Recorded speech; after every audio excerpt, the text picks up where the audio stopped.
नमस्कार दोस्तों, एग्जामोफोबिया YouTube channel में आप सभी लोगों का स्वागत है। जैसा कि सभी साथियों को विदित होगा कि पिछली वीडियो में हम लोगों ने 17वीं बीपीएससी के लिए एडुटेरिया का पहले नंबर का टेस्ट पेपर हम लोगों ने सॉल्व कर लिया था। आज हम लोग जो है एडुटेरिया का 17वीं बीपीएससी पीटी के लिए दूसरे नंबर के टेस्ट पेपर को सॉल्व करने जा रहे हैं।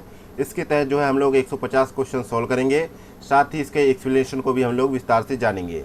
तो चलिए शुरू करते हैं आज का जो है टेस्ट पेपर नंबर दूसरा क्वेश्चन नंबर 1 के साथ।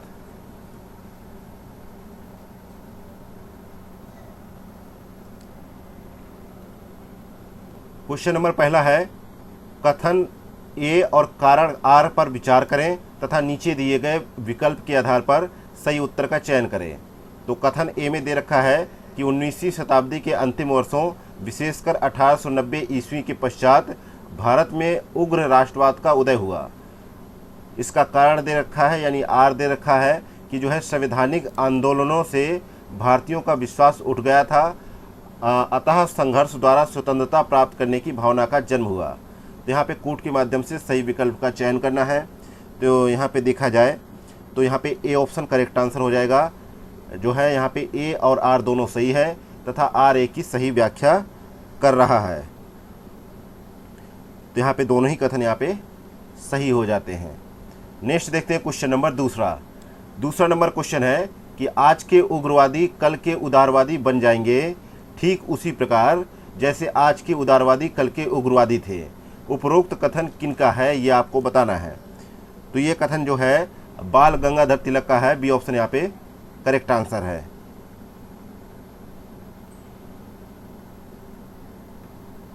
नेक्स्ट है क्वेश्चन नंबर तीसरा, भारतीय राष्ट्रवाद के विकास में कुछ एक वैश्विक घटनाओं का भी योगदान रहा है। निम्नलिखित में से कौन सी वैश्विक घटनाओं का युग्म और उनका समय सही सुमेलित है। पहला घटना है कि इथोपिया द्वारा इटली की सेनाओं की अपमानजनक पराजय 1905 ईस्वी में हुई। इसके अलावा जो है जापान द्वारा रूस की पराजय 1896 ईस्वी में हुई और बोअर का युद्ध हुआ 1899 से 1902 ईस्वी के मध्य। तो यहाँ पे पूछा गया है कि जो है कौन सा युग में जो है सही सुमेलित है।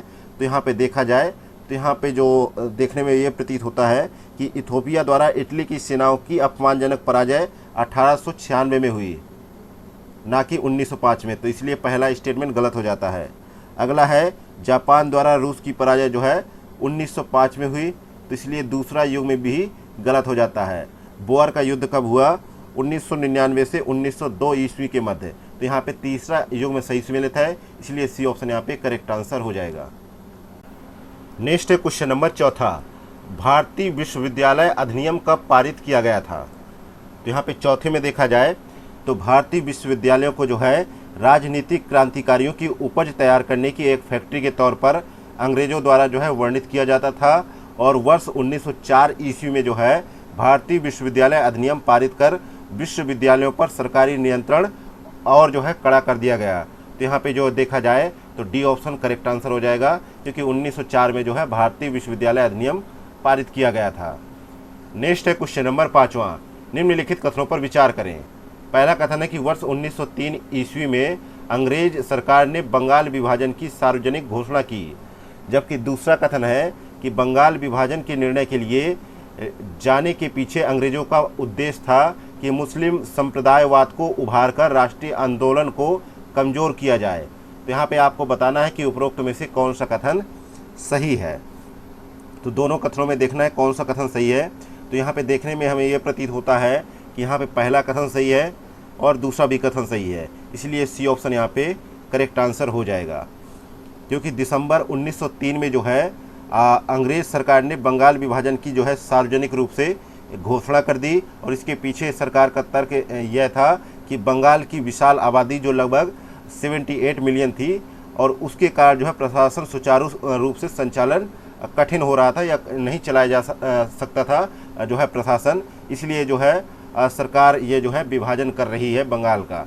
ये जो है इसके पीछे तर्क दिया गया, लेकिन असल में इस अंग्रेज सरकार थी, इसकी मंशा अलग थी और उन्होंने वास्तव में बंगाल विभाजन करने के पीछे अंग्रेजों की जो मूल मंशा थी वो थी मुस्लिम संप्रदायवाद को बढ़ावा देकर बंगाल में राष्ट्रीय आंदोलन जो है उभर रहा था उसको जो है कमज़ोर कर दिया जाए, ये मुख्य उद्देश्य था। लेकिन यहाँ पे जो है जो विशाल आबादी थी 78 मिलियन, उसको जो है निशाना बनाया गया। वो एक कारण दिया गया अंग्रेज सरकार द्वारा बंगाल विभाजन का। नेक्स्ट है क्वेश्चन नंबर 6वां, बंगाल विभाजन के विरोध में बंगाल में कब जो है शोक दिवस मनाया गया था?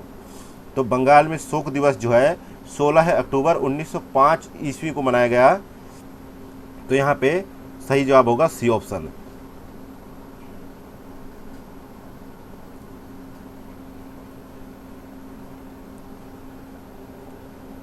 इस दौरान जो है बंगाल विभाजन के विरोध में बंगाल में जो है 16 अक्टूबर 1905 ईस्वी को शोक दिवस के रूप में मनाया गया। और इस दिन जो है लोगों ने जो है अपने यहाँ व्रत रखे, गंगा स्नान किया और नंगे पांव जो है पदयात्रा निकाली।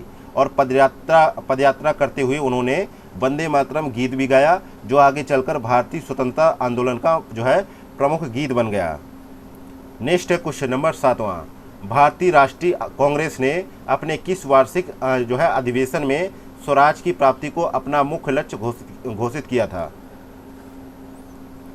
तो यहाँ पे देखा जाए तो भारतीय राष्ट्रीय कांग्रेस ने जो है दिसंबर 1906 में जो है जो कलकत्ता में अधिवेशन किया गया था, उसमें जो है अपने वार्षिक अधिवेशन में दादा भाई नौरोजी की अध्यक्षता में स्वराज प्राप्ति को अपना जो है प्रमुख लक्ष्य घोषित किया गया था। तो यहाँ पे सही जवाब होगा 1906 में हुआ कलकत्ता का अधिवेशन। ए ऑप्शन यहाँ पे करेक्ट आंसर है।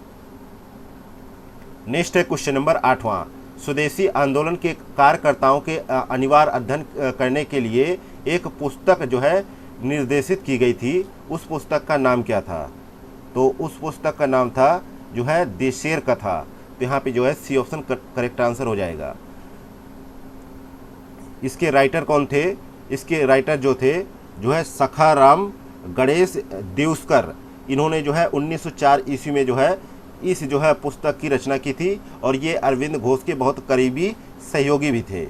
तो और इस पुस्तक ने जो है स्वदेशी आंदोलन के कार्यकर्ताओं को काफ़ी प्रेरणा दी और ये पुस्तक जो है स्वदेशी आंदोलन के कार्यकर्ताओं के लिए अनिवार्य पुस्तक जो है बन गई, जिसके माध्यम से जो है जो कार्यकर्ता थे उन्होंने नुक्कड़ नाटकों और लोक गीतों के माध्यम से और लोगों को भी जो है राष्ट्रीय आंदोलन से जो है जुड़ने के लिए प्रेरित किया।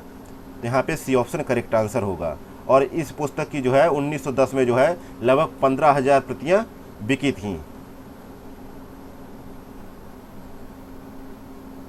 नेक्स्ट है क्वेश्चन नंबर 9वां नंबर क्वेश्चन है कि राष्ट्रीय शिक्षा परिषद की स्थापना कब की गई थी? तो राष्ट्रीय शिक्षा परिषद की स्थापना जो है 15 अगस्त 1906 में की गई। तो यहाँ पे सही जवाब है डी ऑप्शन।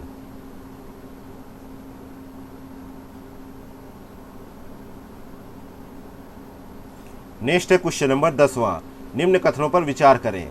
पहला कथन है the philosophy of the bomb नामक प्रसिद्ध पुस्तक की रचना चंद्रशेखर आज़ाद ने की थी। जबकि दूसरा कथन है सूरसेन जो है चटगांव शस्त्रागार लूट से संबंधित थे, जो अप्रैल 1931 में घटित हुआ था। तो यहाँ पे आपसे पूछा जा रहा है कि असत्य कथन का चयन करें। तो यहाँ पे 10वें में देखा जाए, इसलिए सी ऑप्शन यहाँ पे राइट आंसर हो जाएगा। नेक्स्ट है क्वेश्चन नंबर 11वां, सूची फर्स्ट जो है स्वदेशी आंदोलन के दौरान स्थापित संस्थाओं के बारे में जिक्र करता है, जबकि सूची सेकंड जो है उनसे संबंधित जो है संस्थापकों के बारे में जो है बात करता है। तो अब क्वेश्चन में आपसे पूछ रहा है कि सूचियों के माध्यम से कूट का भी प्रयोग करते हुए सही उत्तर का चयन करें। तो एक तरफ जो है स्वदेशी आंदोलन के दौरान जो संस्थाएं थीं उनका जिक्र है, तो उनका मिलान करते हैं संस्थापकों से। तो यहाँ पे देखा जाए तो यहाँ पे लोक खीर भंडार दे रखा है, इसकी स्थापना जो है 1903 में सरला देवी द्वारा किया गया था। तो इसका मिलान जो है 5वें से हो जाएगा। अगला है केमिकल फैक्ट्री, इसकी स्थापना जो है 1892 में प्रफुल्ल चंद्र राय द्वारा किया गया था। तो इसका मिलान हो जाएगा दूसरे से। अगला है इंडियन स्टोर की स्थापना 1901 में जोगेश चंद्र चौधरी द्वारा किया गया था, इसकी स्थापना। तो यहाँ पे छठे से हो जाएगा। अगला है स्वदेशी भंडार, तो इसकी स्थापना 1897 में रविंद्रनाथ टैगोर द्वारा किया गया था। तो इस प्रकार यहाँ पे अगर कूट मिलाएं तो बी ऑप्शन यहाँ पे करेक्ट आंसर हो जाएगा। नेक्स्ट है क्वेश्चन नंबर 12वां, निम्नलिखित कानूनों पर विचार करें। पहला है भारतीय प्रेस अधिनियम और दूसरा है राजद्रोह सभा अधिनियम, तीसरा है भारतीय समाचार पत्र अधिनियम, चौथा है भारतीय दंड विधि अधिनियम। तो यहाँ पे देखा जाए तो उपरोक्त कानूनों का सही कालक्रम क्या होगा, ये आपसे पूछा गया है। तो यहाँ पे देखा जाए तो राजद्रोह सभा अधिनियम जो है 1907 में जो है पारित किया गया, और भारतीय समाचार पत्र अधिनियम जो है 1908 में पारित किया गया। इसके अलावा जो है भारतीय दंड विधि अधिनियम 1908 में पारित किया गया, और भारतीय प्रेस अधिनियम जो है 1910 में पारित किया गया। तो इस प्रकार से यहाँ पे देखा जाए तो जो है यहाँ पे थोड़ा सा ये है कि यहाँ पे तीसरा और चौथा जो नंबर है इसमें जो है 1908 ही लिखा है, लेकिन भारतीय समाचार पत्र अधिनियम 1908 जो है भारतीय दंड विधि अधिनियम 1908 से पहले लाया गया था। तो यहाँ पे जो है भारतीय समाचार पत्र जो है पहले होगा। तो इस प्रकार से यहाँ पे देखा जाए तो जो है यहाँ पे सही ऑप्शन होगा सी ऑप्शन।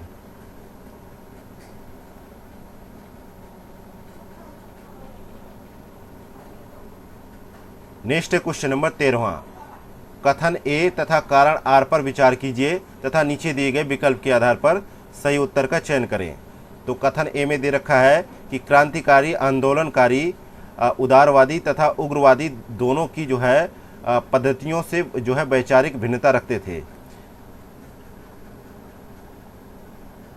दूसरा कथन है कि क्रांतिकारियों का मानना था कि साम्राज्यवादी शासन जो है भारत की धार्मिक और राजनीतिक स्वतंत्रता, सभ्यता, संस्कृति एवं नैतिक मूल्यों इत्यादि सभी को नष्ट कर देगा।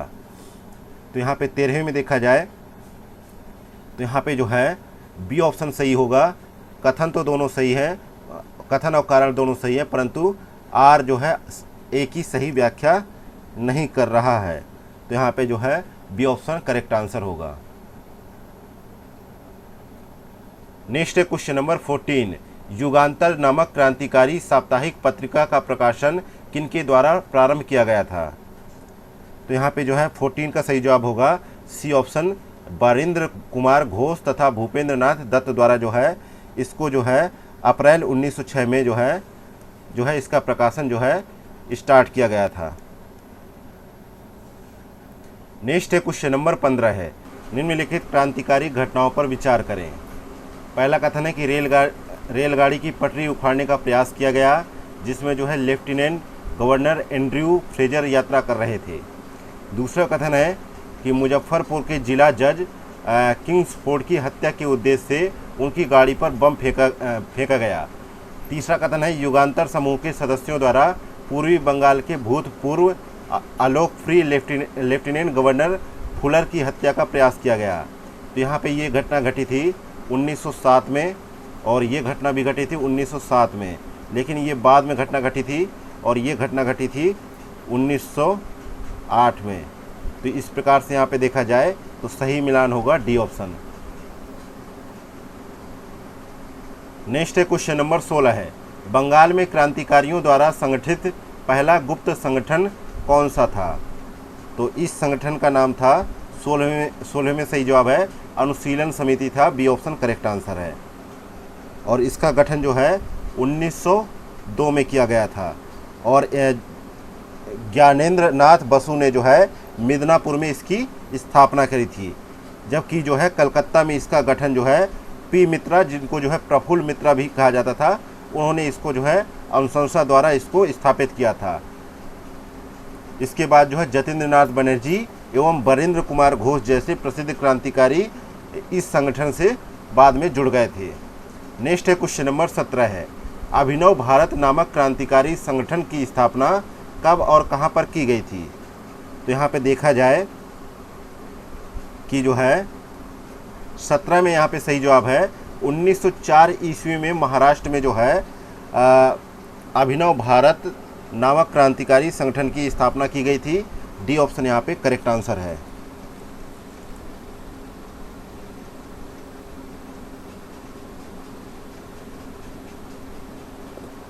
बंगाल और महाराष्ट्र जो है भारत में क्रांतिकारी आंदोलन की जो है प्रमुख दो केंद्र बन के उभरे थे, और इनमें से बात की जाए तो अभिनव भारत नामक क्रांतिकारी संगठन की स्थापना 1904 ईस्वी में महाराष्ट्र में की गई, और इससे पूर्व जो है 1899 ईस्वी में जो है सावरकर बंधुओं, जिनमें जो है विनायक दामोदर सावरकर और गणेश दामोदर सावरकर ने जो है मिलकर जो है मित्र मेला नामक गुप्त जो है सभा का गठन किया। मित्र मेला से ही अभिनव भारत नामक क्रांतिकारी संगठन की स्थापना की गई। नेक्स्ट है क्वेश्चन नंबर 18। अभिनव भारत नामक क्रांतिकारी संगठन से जुड़े अनंत कान्हेर नामक व्यक्ति ने जैक्सन नामक एक अंग्रेज की हत्या कर दी थी। तो आपको बताना है कि जैक्सन कौन थे। तो जो है 1904 में जो है अभिनव भारत संगठन का जो है गठन के पश्चात जो है काफ़ी विस्तार देखा गया, वो भी महाराष्ट्र के क्षेत्रों में। और यह जो है संगठन जो है शीघ्र ही बॉम्बे, पूना और नासिक बम बनाने वाले केंद्र के रूप में उभरने लगा। और जो है 1909 ईस्वी में जो है नासिक के जिला मजिस्ट्रेट जो थे मिस्टर जैक्सन की हत्या अनंत कान्हेर नामक एक जो है क्रांतिकारी द्वारा कर दी गई। तो यहाँ पे जो है सही जवाब क्या होगा, जो है नासिक के जो है जिला मजिस्ट्रेट मिस्टर जैक्सन। तो नासिक के जिला मजिस्ट्रेट, सी ऑप्शन यहाँ पे राइट आंसर हो जाएगा। नेक्स्ट है क्वेश्चन नंबर 19। सूची फर्स्ट को सूची सेकेंड से सुमेलित करें तथा सूचियों के नीचे दिए गए कूट की सहायता से सही उत्तर का चयन करें। तो सूची फर्स्ट में दे रखा है विदेश में स्थापित क्रांतिकारी संगठन, और सूची सेकेंड में दे रखा है स्थान या केंद्र। तो गदर पार्टी की स्थापना के बारे में बात करें तो इसकी स्थापना जो है सैन फ्रांसिस्को यूएस में की गई थी। तो यह इसका मिलान होगा तीसरे से। अगला है इंडिया हाउस की जो है स्थापना जो है लंदन ब्रिटेन में की गई थी, दूसरे से मिल जाएगा। यूनाइटेड इंडिया हाउस की स्थापना जो है सिएटल यूएसए में की गई थी, तो चौथे से मिल जाएगा। स्वदेशी सेवक गृह की स्थापना जो है वैंकूवर कनाडा में किया गया था, तो पाँचवें से मिल जाएगा। तो इस प्रकार से यहाँ पे बी ऑप्शन करेक्ट आंसर हो जाएगा। नेक्स्ट है क्वेश्चन नंबर 20। एक क्रांतिकारी समाचार पत्र द इंडियन सोशियोलॉजिस्ट का प्रकाशन कहाँ से किया जाता था। तो इसका जो है प्रकाशन जो है कहाँ से किया जाता था, ये आपसे पूछा जा रहा है। तो इसका प्रकाशन जो है लंदन से किया जाता था, ये ऑप्शन यहाँ पे करेक्ट आंसर है। और इंडिया हाउस के नाम से जो क्रांतिकारी संगठन बना था, इसकी स्थापना जो है 1905 ईस्वी में लंदन में ही श्यामजी कृष्ण वर्मा ने किया था। और इस संस्था का उद्देश्य जो है अंग्रेज सरकार को जो है आतंकित कर स्वराज प्राप्त करना था। और यहाँ से ही एक समाचार पत्र द इंडियन सोशियोलॉजिस्ट का प्रकाशन भी उन्होंने ही, यानी श्यामजी कृष्ण वर्मा ने ही 1905 में प्रकाशित करना शुरू किया था। तो यहाँ पे ए ऑप्शन करेक्ट आंसर होगा। नेक्स्ट है क्वेश्चन नंबर 21। क्रांतिकारियों का उद्देश्य आतंकवाद नहीं अपितु क्रांति है, और क्रांति का उद्देश्य भारत में राष्ट्रीय सरकार की स्थापना है। उपरोक्त कथन किनका है। तो ये कथन जो है सुभाष चंद्र बोस का है। तो यहाँ पे बी ऑप्शन करेक्ट आंसर हो जाएगा। नेक्स्ट है क्वेश्चन नंबर 22। निम्नलिखित क्रांतिकारी घटनाओं या गतिविधियों पर विचार करें। पहला है कामागाटा मारू प्रकरण, दूसरा है दिल्ली षड्यंत्र केस, तीसरा है गदर पार्टी की स्थापना, चौथा है वायसराय लॉर्ड हार्डिंग के काफिले पर बम फेंका जाना। तो यहाँ पे पूछा जा रहा है कि उपरोक्त घटनाओं का सही काल क्रमानुक्रम क्या होगा। तो यहाँ पे देखा जाए वायसराय लॉर्ड जो हार्डिंग थे उनके काफिले पर बम फेंका गया दिल्ली में 23 दिसंबर 1912 को, और दिल्ली षड्यंत्र केस हुआ 1912-13 में। और लॉर्ड हार्डिंग पर बम फेंकने वाले लोगों पर मुकदमा चलाया गया, उसी को ही जो है दिल्ली षड्यंत्र केस कहा गया। तो यह हुआ 1912-13 में। अगला हुआ गदर पार्टी की स्थापना 1 नवंबर 1913 को हुई, और यहाँ पे जो है कारागाटा मारू प्रकरण हुआ 1914 में। तो इस प्रकार यहाँ पे सही योग बनेगा जो है बी ऑप्शन।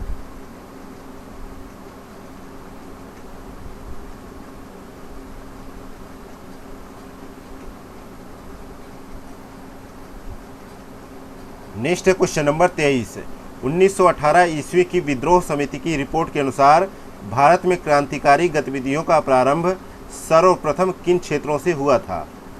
तो इसका प्रारंभ जो है महाराष्ट्र से हुआ था, और भारत में क्रांतिकारी गतिविधियों की दृष्टि से जो देखा जाए तो बंगाल, महाराष्ट्र और पंजाब काफ़ी महत्वपूर्ण क्षेत्र थे।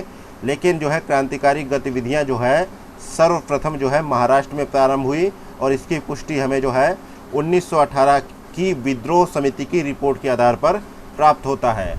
तो यहाँ पे ए ऑप्शन करेक्ट आंसर हो जाएगा। अगला है क्वेश्चन नंबर 24, रिक्त स्थान की पूर्ति विकल्प में दिए गए उचित शब्द के आधार पर कीजिए।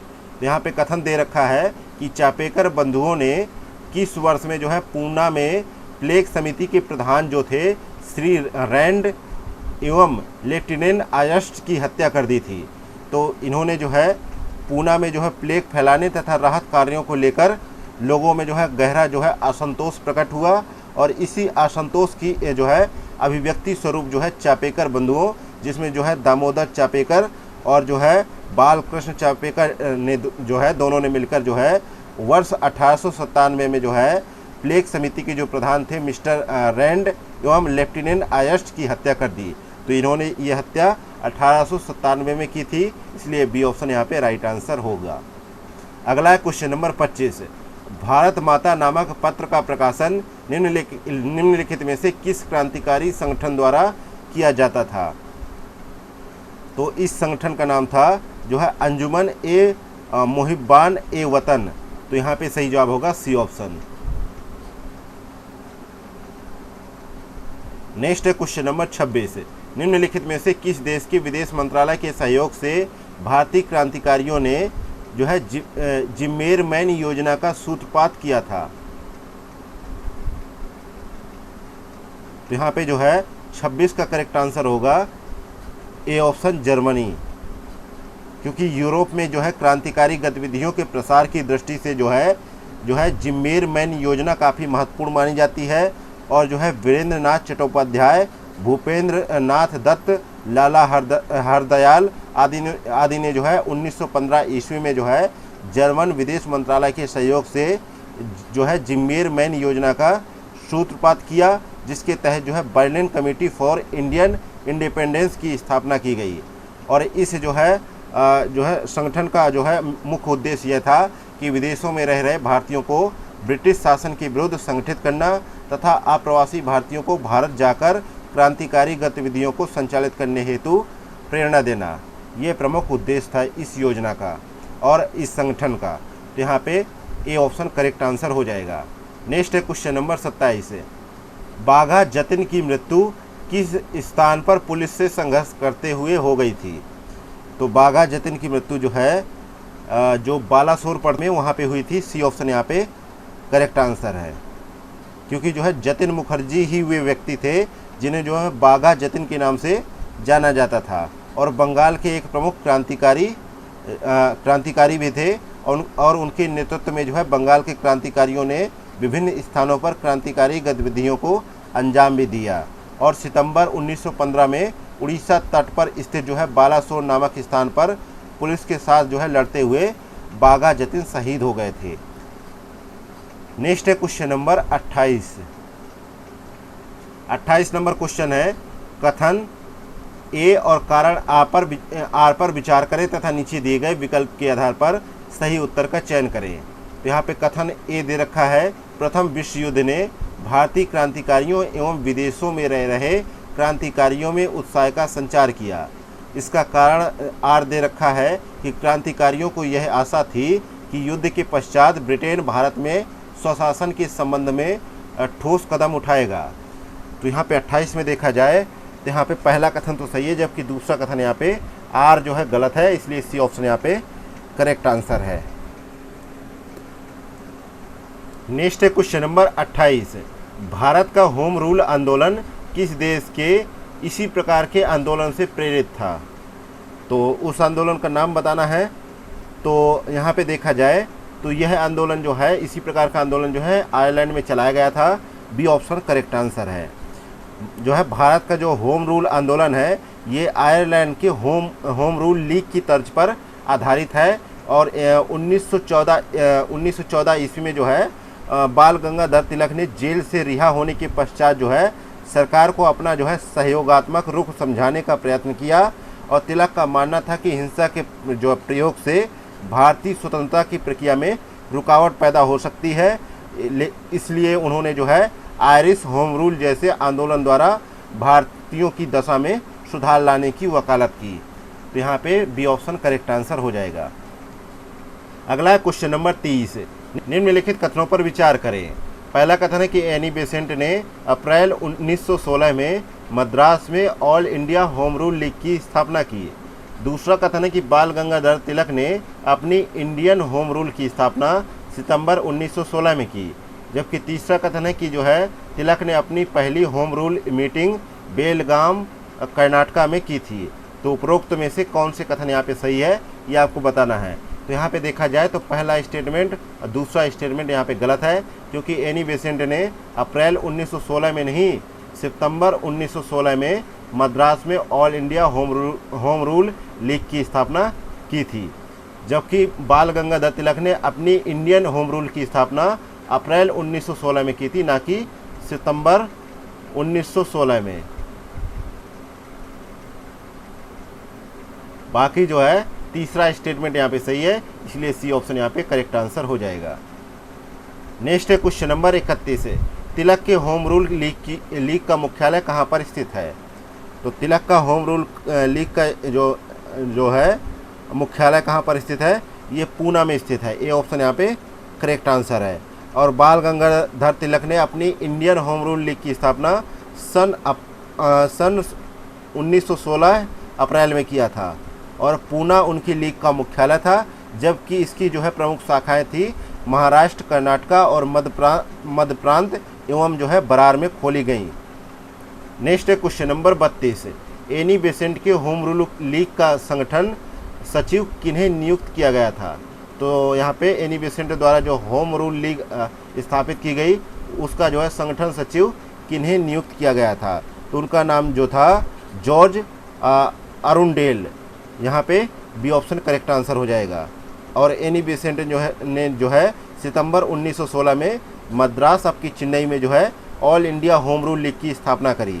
और जो है मद्रास के अतिरिक्त जो है पूरे भारत में जो है इसकी लगभग 200 से ज़्यादा शाखाएं भी हैं। नेक्स्ट है क्वेश्चन नंबर 33। निम्न कथनों पर विचार करें। पहला कथन है कि तिलक का गणपति एवं शिवाजी उत्सव केवल महाराष्ट्र में स्वदेशी अभियान का एक प्रमुख माध्यम था। जबकि दूसरा कथन है कि डाउन समाचार पत्र जो है रविंद्रनाथ टैगोर द्वारा स्थापित किया जाता था। यहाँ पे असत्य कथन का चुनाव करना है। तो यहाँ पे देखा जाए तो दोनों ही कथन यहाँ पे जो है असत्य है, इसलिए सी ऑप्शन यहाँ पे करेक्ट आंसर है। क्योंकि जो है तिलक का जो गणपति एवं शिवाजी उत्सव है वह केवल महाराष्ट्र में ही नहीं बल्कि इसके साथ साथ जो है बंगाल में भी स्वदेशी अभियान का एक प्रमुख माध्यम था, इसलिए पहला स्टेटमेंट गलत है। जबकि दूसरा स्टेटमेंट डाउन समाचार से संबंधित है। तो यह समाचार पत्र का प्रकाशन जो है मोहम्मद अली जिन्ना के द्वारा किया जाता था, ना कि रविंद्रनाथ टैगोर द्वारा, इसलिए दूसरा स्टेटमेंट भी यहाँ पे गलत हो जाता है। अगला है क्वेश्चन नंबर 34। 1916 ईस्वी में कांग्रेस के प्रसिद्ध लखनऊ में आयोजित वार्षिक सम्मेलन से संबंधित निम्नलिखित कथनों पर विचार करें। पहला कथन है यहाँ पे कि इस सम्मेलन की अध्यक्षता कांग्रेस के उदारवादी विचारधारा वाले नेता अंबिका चरण मजूमदार ने की थी।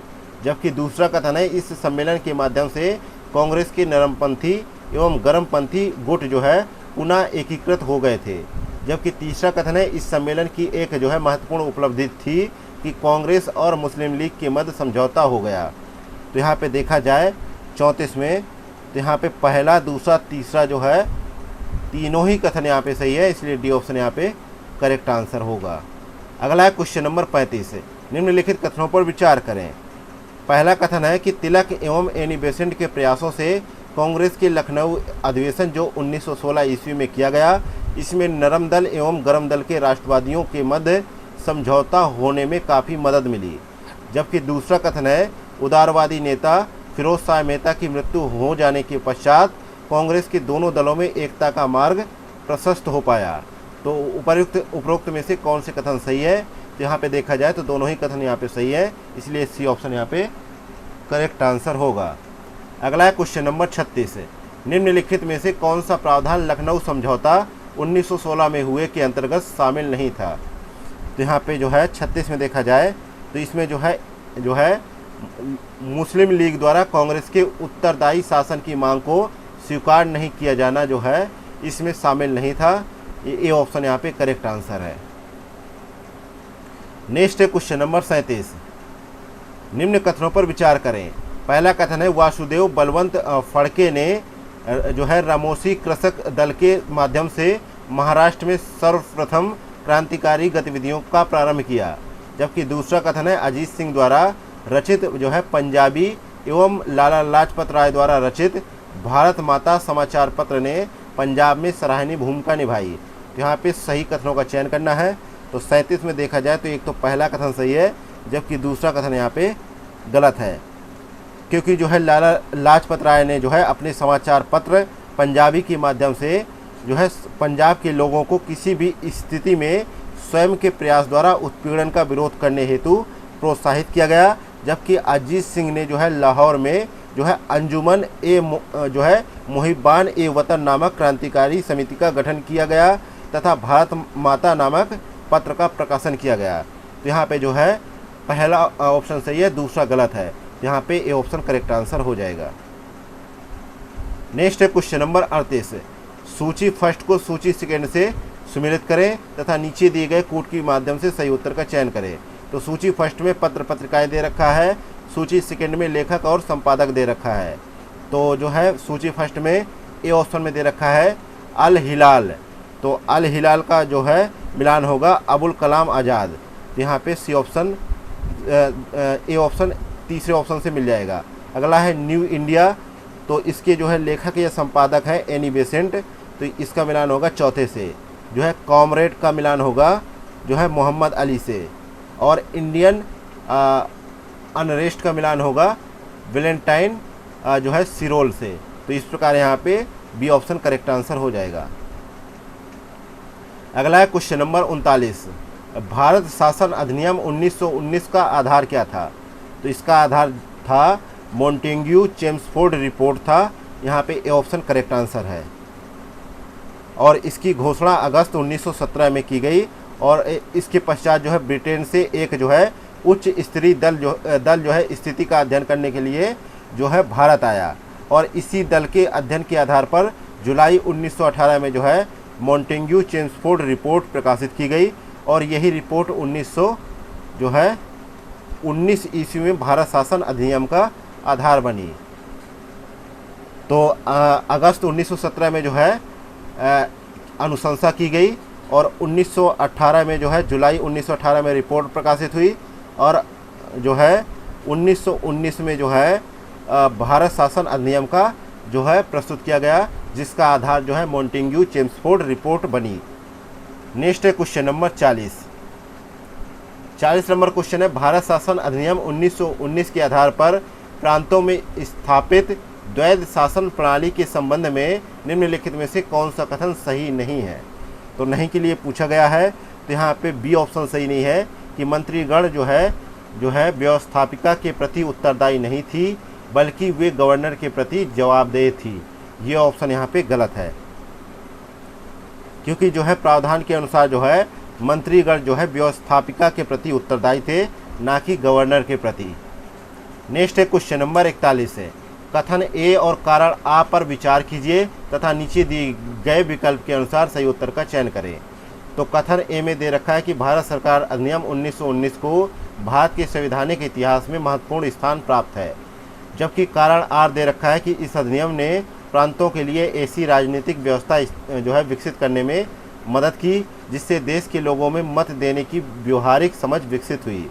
तो यहाँ पे देखा जाए 41 में तो देखने पे ये प्रतीत होता है कथन दोनों सही है, कथन कारण दोनों सही है और आर एक ही सही व्याख्या कर रहा है। नेक्स्ट क्वेश्चन नंबर 42 है निम्नलिखित घटनाओं पर विचार करें। पहली घटना है अहमदाबाद मिल मजदूरों पर का जो है हड़ताल। ये घटना हुई थी जो है 1918 में। अगला है चंपारण सत्याग्रह। ये घटना घटित हुई 1917 में। अगली घटना है जालियांवाला बाग हत्याकांड। ये घटना घटित हुई जो है 1919 में। तो यहाँ पे उपरोक्त घटनाओं का सही कालानुक्रम क्या है? तो यहाँ पे जो है बी ऑप्शन करेक्ट आंसर होगा। नेक्स्ट है क्वेश्चन नंबर 43 है प्रथम विश्व युद्धोत्तर परिस्थितियों में भारत में क्रांतिकारी गतिविधियों की जांच और उससे निपटने और सुझाव देने के लिए ब्रिटिश सरकार द्वारा किसकी नियुक्ति की गई थी? तो यहाँ पे 43 का सही जवाब है जो है C option, sir Sydney Rowlatt की जो है नियुक्ति की गई थी 1919 में। तो यहाँ पे जो है सी ऑप्शन करेक्ट आंसर है।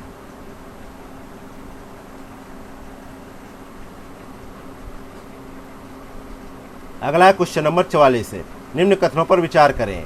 पहला कथन है मेजनी की आत्मकथा का मराठी में अनुवाद जो है बाल गंगाधर तिलक द्वारा किया गया था, जबकि दूसरा कथन है the Indian war of independence 1857 के लेखक वी.डी. सावरकर थे। तीसरा कथन है वी.डी. सावरकर को दिल्ली षड्यंत्र केस के तहत काले पानी की सजा दी गई।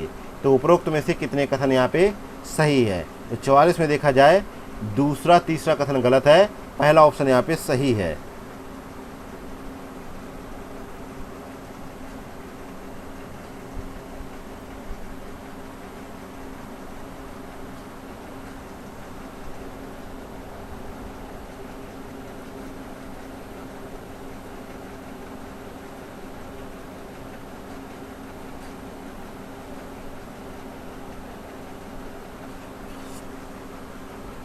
तो यहाँ पे जो है केवल एक कथन सही है, ठीक है, पहला वाला, इसलिए ए ऑप्शन यहाँ पे करेक्ट आंसर हो जाएगा।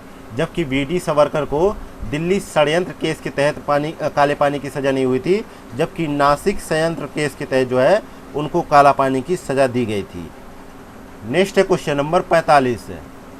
जालियांवाला बाग हत्याकांड की जांच के लिए नियुक्त हंटर कमीशन में सदस्य के तौर पर कौन भारतीय शामिल नहीं थे? तो यहाँ पे देखा जाए तो इनमें जो है सर जमनालाल बजाज जो है इसमें शामिल नहीं थे। ये ऑप्शन यहाँ पे करेक्ट आंसर है।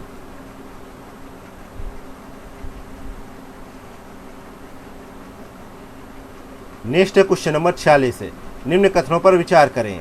पहला कथन है कि यंग इंडिया एवं कॉमनवेल्थ नामक पत्र का प्रकाशन एनी बेसेंट ने प्रारंभ किया था, जबकि दूसरा कथन है कि तिलक की होम रूल लीग की स्थापना अप्रैल 1916, जबकि बेसेंट की होम रूल लीग की स्थापना सितंबर 1916 में की गई थी।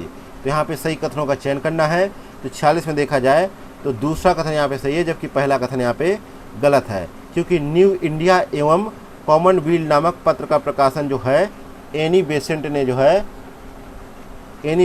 जो है प्रारंभ किया था। तो यहाँ पे यंग इंडिया नहीं न्यू इंडिया होना चाहिए था, तभी यहाँ पे सही होता। तो यहाँ पे बी ऑप्शन करेक्ट है, केवल दूसरा ऑप्शन यहाँ पे सही है। नेक्स्ट है क्वेश्चन नंबर 47 है, तिनकटिया पद्धति के अनुसार नील किसानों को अपनी भूमि के कुल कितने भागों पर नील की खेती करना अनिवार्य था? तो यहाँ पे देखा जाए 3/20 भाग पर जो है नील की खेती करना अनिवार्य था, इसलिए यहाँ पे डी ऑप्शन करेक्ट आंसर हो जाएगा। नेक्स्ट है क्वेश्चन नंबर 48 है, महात्मा गांधी ने भारत में सत्याग्रह की अपनी तकनीक का पहला प्रयोग किस आंदोलन में किया था? यहाँ पे जो है 48 में देखा जाए तो यह आंदोलन जो है चंपारण सत्याग्रह था, जो 1917 में हुआ था, इसलिए बी ऑप्शन यहाँ पे करेक्ट आंसर है। नेक्स्ट है क्वेश्चन नंबर 49। वर्ष 1918 में अहमदाबाद के सूती मिल मजदूरों ने व्यापक हड़ताल कर एक आंदोलन जो है छेड़ दिया था। मजदूरों द्वारा हड़ताल करने के पीछे क्या कारण दिया गया था? तो यहाँ पे 49 में देखा जाए तो इसमें जो है प्लेग बोनस को लेकर विवाद था, इसलिए यहाँ पे ऑप्शन करेक्ट आंसर हो जाएगा। नेक्स्ट है क्वेश्चन नंबर 50। कथन ए और कारण आर पर विचार करें तथा नीचे दिए गए कूट की सहायता से सही उत्तर का चयन करें। तो कथन ए में दे रखा है कि मॉन्टेग्यू चेम्सफोर्ड सुधार का वास्तविक मकसद द्वैध शासन को लागू करना था, ना कि जनता को राहत पहुंचाना। जबकि दूसरा ऑप्शन है कारण आर, यानी इन सुधारों से स्वशासन की मांग कर रहे राष्ट्रवादियों को अत्यंत निराशा हुई। यहाँ पे जो है 50 में सही जवाब है। 50 में क्या सही जवाब है? बी ऑप्शन यहाँ पे सही है। कथन तो दोनों सही है, परंतु आर ए की सही व्याख्या नहीं कर रहा है। नेक्स्ट है क्वेश्चन नंबर 51। नवंबर 1919 ईस्वी में खिलाफत का अखिल भारतीय सम्मेलन कहाँ पर आयोजित किया गया था? तो इसका आयोजन जो है दिल्ली में किया गया। सी ऑप्शन यहाँ पे करेक्ट आंसर हो जाएगा। इस सम्मेलन में जो है अंग्रेजी वस्तुओं के बहिष्कार की मांग की गई। साथ ही खिलाफत के नेताओं ने यह भी जो है स्पष्ट किया कि जो है युद्ध के पश्चात जो है संधि की शर्तें जब तक तुर्की के अनुकूल नहीं बनाई जाएंगी तब तक वे सरकार के साथ किसी भी प्रकार का सहयोग नहीं करेंगे। नेक्स्ट है क्वेश्चन नंबर 52। 52 नंबर क्वेश्चन है, अखिल भारतीय खिलाफत सम्मेलन 1919 का अध्यक्ष किसे चुना गया था? तो यहाँ पे 52 का सही जवाब है ए ऑप्शन, महात्मा गांधी को चुना गया था। ए ऑप्शन यहाँ पे करेक्ट आंसर हो जाएगा। नेक्स्ट है क्वेश्चन नंबर 53, पंजाब एवं खिलाफत के मुद्दे पर विचार करने तथा स्वराज की स्थापना होने तक असहयोग कार्यक्रम चलाने की स्वीकृति प्रदान करने के लिए सितंबर 1920 ईस्वी में कांग्रेस का विशेष अधिवेशन कहां पर आयोजित किया गया था? तो यह अधिवेशन जो है कलकत्ता में आयोजित किया गया था। बी ऑप्शन करेक्ट आंसर है, कलकत्ता में आयोजित किया गया था। नेक्स्ट क्वेश्चन नंबर 54, रिक्त स्थान की पूर्ति उचित विकल्प के आधार पर कीजिए। तो यहाँ पे ऑप्शन है कि असहयोग आंदोलन के कार्यक्रम का अनुमोदन दिसंबर 1920 में कांग्रेस के किस अधिवेशन में किया गया था, उस अधिवेशन का जो है नाम बताना है यहाँ पे। तो यहाँ पे देखा जाए तो 54 का सही जवाब होगा नागपुर का अधिवेशन। ए ऑप्शन यहाँ पे करेक्ट आंसर है।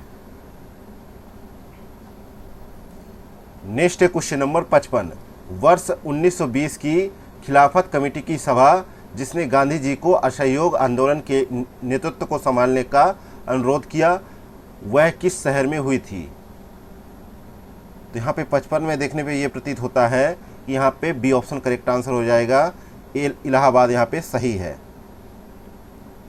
क्योंकि जून 1920 में जो है केंद्रीय खिलाफत कमेटी का अधिवेशन जो है इलाहाबाद में संपन्न हुआ था और इस अधिवेशन में जो है स्कूलों, कॉलेजों तथा न्यायालयों का बहिष्कार करने का अर्थात जो है ब्रिटिश सरकार से असहयोग करने का निर्णय लिया गया था। साथ ही इसी अधिवेशन में जो है गांधी जी को असहयोग आंदोलन का नेतृत्व करने का दायित्व भी सौंपा गया। नेक्स्ट क्वेश्चन नंबर 56, निम्नलिखित कथनों पर विचार करें। पहला कथन है कि आंध्र प्रदेश के गुंटूर जिले में जो है पलनाडु वन सत्याग्रह जो है कन्नेगंती हनुमंतु के नेतृत्व में किया गया था, जबकि दूसरा कथन है जो है पलनाडु वन सत्याग्रह असहयोग आंदोलन का एक भाग था। तो यहाँ पे क्वेश्चन में पूछा जा रहा है आपसे कि उपरोक्त में से कौन सा कथन सही है? तो 56 में देखा जाए दोनों ही कथन सही है, इसलिए सी ऑप्शन यहाँ पे राइट आंसर हो जाएगा। अगला है question number 57, Prince of Wales का भारत आगमन वर्ष 1921 के किस माह में संपन्न हुआ था? तो प्रिंस ऑफ वेल्स यानी ब्रिटेन की युवराज का जो है भारत आगमन 17 नवंबर 1921 को जो है असहयोग आंदोलन के दौरान हुआ था और प्रिंस ऑफ वेल्स के भारत दौरे के विरोध में अनेक स्थानों पर जो है हड़ताल और प्रदर्शनों का आयोजन किया गया था। इसके बाद जो है कई स्थानों पर जो है हिंसक वारदातें तथा पुलिस के साथ जो है आंदोलनकारियों की जो है झड़पें भी देखी गई थी। तो यहाँ पे डी ऑप्शन करेक्ट आंसर हो जाएगा। अगला है क्वेश्चन नंबर 58, निम्नलिखित कथनों पर विचार करें। पहला कथन है कि दिल्ली समझौता 5 फरवरी 1931 को संपन्न हुआ था। दूसरा कथन है कि दिल्ली समझौते को स्वीकृति प्रदान करने हेतु वार्षिक अधिवेशन 29 मार्च 1931 को कराची में आयोजित किया गया था, जिसकी अध्यक्षता वल्लभ भाई पटेल ने की थी। यहाँ पे जो है पूछा जा रहा है कि असत्य कथन कौन सा है? तो 58 में देखा जाए तो यहाँ पे जो है 58 में देखा जाए तो असत्य कथन के लिए पूछा गया है। तो दिल्ली समझौता जो है 5 मार्च 1931 को जो है महात्मा गांधी और जो है लॉर्ड इरविन के बीच हुआ था। तो यहाँ पे 5 फरवरी नहीं 5 मार्च 1931 होना चाहिए था, इसलिए पहला स्टेटमेंट यहाँ पे गलत हो जाता है। और कांग्रेस का जो कराची अधिवेशन हुआ था ये जो है 1931 में हुआ था और इसी के तहत जो है गांधी इरविन समझौते या दिल्ली समझौते के नाम से इसको जाना जाता है। और इसी समझौते को स्वीकृति प्रदान करने के लिए जो है कांग्रेस का अधिवेशन 29 मार्च 1931 को कराची में आयोजित किया गया था और इसके अध्यक्ष जो है सरदार वल्लभ भाई पटेल ने की थी इसकी अध्यक्षता। यहाँ पे पहला स्टेटमेंट गलत है, गलत के लिए ही पूछा गया था। ये ऑप्शन करेक्ट है। नेक्स्ट है क्वेश्चन नंबर 59, रंपा या मान्यम विद्रोह के नेतृत्वकर्ता कौन थे?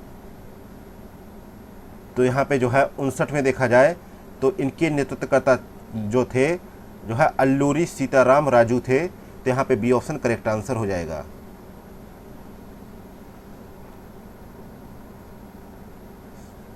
यह विद्रोह जो है सन जो है 1922 से 24 ईस्वी के मध्य जो है आंध्र प्रदेश के गोदावरी क्षेत्र में यह विद्रोह हुआ था और जो है इसके नेतृत्वकर्ता थे जो है अल्लूरी सीताराम राजू। नेक्स्ट है क्वेश्चन नंबर 60। मद्रास वन अधिनियम किस वर्ष लागू किया गया था? तो यहाँ पे जो है 60 नंबर क्वेश्चन का सही आंसर है 1882 में लागू किया गया था। ये ऑप्शन यहाँ पे करेक्ट आंसर है। और इस अधिनियम द्वारा जो है गौड़ वनोत्पादों को एकत्रित करने से भी जो है जनजातियों को प्रतिबंधित कर दिया था। और जो है साथ ही इस कानून के द्वारा जो है जनजाति लोगों की जो है पोड प्रणाली यानी झूम कृषि पर भी संकट आ गया था। और इस कानून को भी रंपा विद्रोह का एक प्रमुख कारण माना जाता है। नेक्स्ट है क्वेश्चन नंबर 61 है। 5 फरवरी 1922 ईस्वी को चौरी चौरा कांड के बाद महात्मा गांधी ने असहयोग आंदोलन को वापस ले लिया। चौरी चौरा का जो है कांड कहाँ पर हुआ था, या फिर ये बता सकते हैं आप लोग कि चौरी चौरा कहाँ पर स्थित है? तो ये जो चौरी चौरा नामक स्थान है ये उत्तर प्रदेश के गोरखपुर जिले में स्थित है। और इसी स्थान पर जो है असहयोग आंदोलन के दौरान जो है आंदोलनकारियों ने उग्र होकर पुलिस थाने में आग लगा दी थी, जिसके कारण जो है 22 पुलिसकर्मी मारे गए थे। और आंदोलन के हिंसक रुख अख्तियार कर लेने के कारण जो है महात्मा गांधी ने इसी घटना के पश्चात जो है अपना असहयोग आंदोलन वापस ले लिया था। तो यहाँ पे सी ऑप्शन करेक्ट आंसर होगा। नेक्स्ट है क्वेश्चन नंबर 62 है। असहयोग आंदोलन को औपचारिक रूप से वापस लेने की घोषणा किस प्रस्ताव के द्वारा की गई थी? तो इस प्रस्ताव का नाम था बारदोली प्रस्ताव। यहाँ पे सी ऑप्शन करेक्ट आंसर है,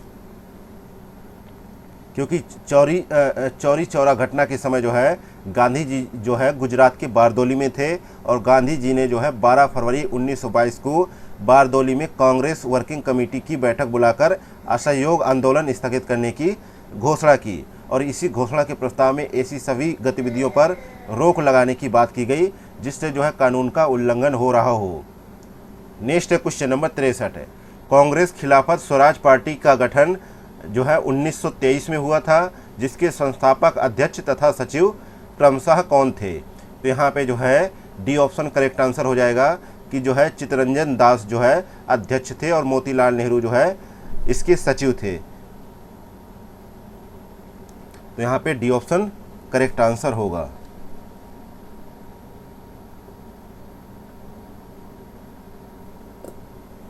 नेक्स्ट है क्वेश्चन नंबर 64 है। 64 नंबर क्वेश्चन है, निम्नलिखित कथनों पर विचार करें। पहला कथन है कि दिसंबर 1922 में कांग्रेस का वार्षिक अधिवेशन गया में संपन्न हुआ था, जबकि दूसरा कथन है कि जो है चित्तरंजन दास इस अधिवेशन के अध्यक्ष थे।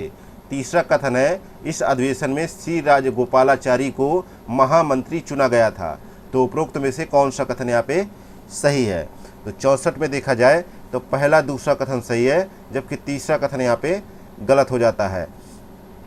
तीसरा कथन यहाँ पे गलत हो जाता है।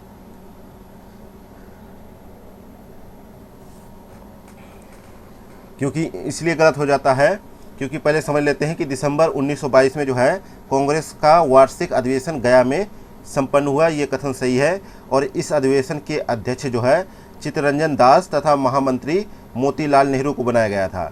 तो यहाँ पे अध्यक्ष के बारे में तो सही है, लेकिन महामंत्री जो है किसको बनाया गया था? मोतीलाल नेहरू को। तो इसलिए यहाँ तीसरा स्टेटमेंट गलत हो जाता है। और जो है दोनों ने मिलकर जो है अधिवेशन में एक प्रस्ताव रखा, जिसके अंतर्गत जो है व्यवस्थापिका में भागीदारी पाकर उसके कार्य संचालन को अवरुद्ध करने की बात की गई थी। और प्रस्ताव को जो है नामंजूर कर दिया गया, जिससे दोनों ने अपने अपने पदों से त्यागपत्र दे दिया और स्वराज पार्टी का गठन किया गया। तो यहाँ पे सही जवाब होगा A option. Next question number 65 है। रिक्त स्थान की पूर्ति विकल्प में दिए गए उचित शब्द के आधार पर कीजिए। तो यहाँ पे कथन दे रखा है, नवंबर 1923 को संपन्न हुए चुनाव में स्वराजियों को उल्लेखनीय सफलता मिली। साथ ही सेंट्रल लेजिस्लेटिव असेंबली की 101 निर्वाचित सीटों में से उन्हें जो है डैश लिखा है, मतलब कितनी सीटों पे जीत हासिल हुई ये आपको बताना है। तो इस दौरान जो है 101 निर्वाचित सीटों में से जो है 42 सीटों पर जो है जीत हासिल हुई। इसके अलावा मध्य प्रांत में उन्हें स्पष्ट बहुमत मिला और बंगाल में वे सबसे बड़े दल के रूप में उभर कर आए। साथ ही संयुक्त प्रांत और बॉम्बे में भी उन्हें काफ़ी अच्छी सफलता देखने को मिली थी। तो यहाँ पे बी ऑप्शन करेक्ट आंसर हो जाएगा। नेक्स्ट है क्वेश्चन नंबर 66। 1925 ईस्वी में सेंट्रल लेजिस्लेटिव असेंबली यानी केंद्रीय विधानसभा के अध्यक्ष चुने जाने वाले प्रथम भारतीय कौन थे? तो इनका नाम था जो है विट्ठल भाई पटेल। बी ऑप्शन यहाँ पे करेक्ट आंसर है, क्योंकि जो है 1923 ईस्वी के चुनाव में अच्छी सफलता तो इस दल ने प्राप्त कर ली। साथ ही वर्ष 1925 में जो है केंद्रीय विधानसभा में विट्ठल भाई पटेल को इसके पश्चात जो है अध्यक्ष निर्वाचित किया गया और जो है विट्ठल भाई पटेल केंद्रीय विधानसभा का अध्यक्ष बनने वाले जो है पहले भारतीय माने जाते हैं। नेक्स्ट है क्वेश्चन नंबर 67। निम्नलिखित कथनों पर विचार करें। पहला कथन है 1928 ईस्वी में सार्वजनिक सुरक्षा विधेयक पर सरकार की पराजय जो है स्वराजियों की महत्वपूर्ण उपलब्धि थी। जबकि दूसरा कथन है स्वराजियों ने बंगाल में जमींदारों के विरुद्ध काश्तकारों की मांगों का समर्थन नहीं किया। तो उपरोक्त में से कौन सा कथन यहाँ पे सही नहीं है? तो 67 में देखा जाए तो यहाँ पे जो है दोनों ही कथन यहाँ पे सही है, इसलिए जो है असत्य कथन तो यहाँ पे कोई सा भी है नहीं। तो डी ऑप्शन यहाँ पे राइट आंसर हो जाएगा। अगला है क्वेश्चन नंबर 68। 1920 के दशक में भारतीय राष्ट्रीय आंदोलन के संबंध में जो है अपरिवर्तनवादी से क्या तात्पर्य है? तो यहाँ पे अपरिवर्तनवादी से तात्पर्य है कि भारतीय राष्ट्रीय आंदोलन में शामिल वैसा समूह जो विधान परिषदों में प्रवेश का विरोध कर रहा था उसे जो है अपरिवर्तनवादी कहा जाता था। तो यहाँ पे बी ऑप्शन करेक्ट आंसर हो जाएगा। नेक्स्ट है क्वेश्चन नंबर 69। 69 नंबर क्वेश्चन है पोथेर डॉबी उपन्यास पुस्तक जो है उपन्यास या पुस्तक किससे संबंधित है? तो यह पुस्तक जो है शरत चंद्र चट्टोपाध्याय से संबंधित है। उन्होंने जो है बंगाली भाषा में इसको लिखा था और इसे पहली बार 1926 में जो है एक उपन्यास के रूप में प्रकाशित किया था। तो यहाँ पे बी ऑप्शन करेक्ट आंसर है। नेक्स्ट है क्वेश्चन नंबर 70। मेरठ षड्यंत्र केस किस वर्ष जो है चलाया गया था? तो यह षड्यंत्र केस जो है 1929 ईस्वी में जो है चलाया गया था और यह औपनिवेशिक सरकार ने जो है वर्ष 1929 ईस्वी में साम्यवादी विचारधारा वाले 32 लोगों को गिरफ्तार कर उन पर जो है मेरठ षड्यंत्र केस का मुकदमा चलाया गया। तो यह जो है गतिविधि कब हुई थी? 1929 ईस्वी में। सी ऑप्शन यहाँ पे करेक्ट आंसर है। और गिरफ्तार किए गए लोगों में क्रांतिकारी राष्ट्रवादी जो है ट्रेड यूनियन के कार्यकर्ता तथा 3 ब्रिटिश समाजवादी जो है इसमें शामिल थे, जिसके तहत सरकार का मुख्य उद्देश्य जो है ट्रेड यूनियन आंदोलन को समाप्त करना और साम्यवादियों को राष्ट्रीय आंदोलन से अलग थलग करना था। नेक्स्ट है क्वेश्चन नंबर 71। अखिल भारतीय कामगार तथा जो है कृषक दल की स्थापना किस वर्ष की गई थी? तो 71 में देखा जाए इसकी स्थापना 1928 ईस्वी में की गई थी। ये ऑप्शन यहाँ पे करेक्ट आंसर है, क्योंकि 1920 ईस्वी में जो है जैसे जैसे साम्यवादी विचारों का जो है प्रभाव बढ़ने लगा वैसे वैसे जो है पूरे राष्ट्र में कृषक एवं मजदूर संगठनों ने एकजुट होने का प्रयास शुरू किया और इसी के पश्चात जो है वर्ष 1928 में सभी कृषक एवं मजदूर संगठनों को मिलाकर एक नया संगठन बनाया गया और इसका नाम दिया गया अखिल भारतीय कामगार तथा कृषक दल। और इस पार्टी को जो है अखिल भारतीय स्वरूप प्रदान किया गया तथा देश के विभिन्न स्थानों में इसकी शाखाएं खोली गई। नेक्स्ट है क्वेश्चन नंबर 72। रूस का अंतर्राष्ट्रीय साम्यवादी संगठन का सदस्य बनने वाले पहले भारतीय कौन थे? तो इनका नाम था जो है मानवेंद्र राय। मानवेंद्र राय, ये ऑप्शन यहाँ पे करेक्ट आंसर है। ये जो है 1920 में जो है रूस के जो है अंतर्राष्ट्रीय साम्यवादी संगठन के मेंबर बने थे। नेक्स्ट है question number 73। Akhil Bharatiya trade union Congress के प्रथम अध्यक्ष और प्रथम सचिव क्रमशः कौन थे? यहाँ पे 73 में देखा जाए तो लाला लाजपत राय जो है अध्यक्ष थे और जो है दीवान चमन लाल जो है इसके सचिव थे। तो यहाँ पे सही जवाब क्या होगा? C option.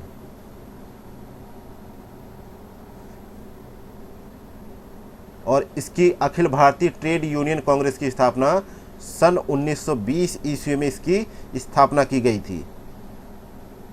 नेक्स्ट है क्वेश्चन नंबर 74। निम्नलिखित घटनाओं पर विचार करें। पहला कथन है केंद्रीय विधानसभा में बम विस्फोट, दूसरा है काकोरी ट्रेन लूट, तीसरा है चटगांव शस्त्रागार लूटकांड, चौथा है जो है सैंडर्स हत्याकांड। तो उपरोक्त घटनाओं के घटित होने का सही कालक्रम क्या है? तो जो है काकोरी रेल कांड जो हुआ था, लूट कांड हुआ था 1925 में, अगस्त 1925 में हुआ, और केंद्रीय विधानसभा में बम विस्फोट हुआ यह जो है अप्रैल 1929 में, और चटगांव शस्त्रागार लूटकांड हुआ था जो है अप्रैल 1930 में, और सैंडर्स हत्याकांड हुआ था दिसंबर 1928 में। तो इस प्रकार जो है यहाँ पे बी ऑप्शन सही क्रम होगा। नेक्स्ट है क्वेश्चन नंबर 75। मास्टर दा निम्नलिखित में से किस क्रांतिकारी का लोकप्रिय नाम था? तो यहाँ पे देखा जाए तो मास्टर दा जो है बंगाल के प्रसिद्ध क्रांतिकारी हुए सूरसेन, उनका जो है लोकप्रिय नाम था। बी ऑप्शन यहाँ पे करेक्ट आंसर है। सूरसेन ने जो है असहयोग आंदोलन में अपनी बहुत ही महत्वपूर्ण सक्रिय भूमिका निभाई थी। वे चटगांव जो अभी वर्तमान में बांग्लादेश में पड़ता है, तो चटगांव के राष्ट्रीय विद्यालय में शिक्षक के रूप में कार्यरत थे और लोग उन्हें प्यार से मास्टर दा के नाम से पुकारा करते थे। और क्रांतिकारी गतिविधियों में संलग्न होने के कारण जो है 1926 से 1928 तक उन्हें 2 साल की सजा भी हुई थी, और जेल से रिहा होने के पश्चात उन्होंने अप्रैल 1930 में चटगांव शस्त्रागार लूटकांड को अंजाम दिया। नेक्स्ट है क्वेश्चन नंबर 76। राम मोहम्मद सिंह आज़ाद किस क्रांतिकारी का अन्य नाम भी था? तो यहाँ पे जो है ऊधम सिंह का नाम था। यहाँ पे सी ऑप्शन करेक्ट आंसर है।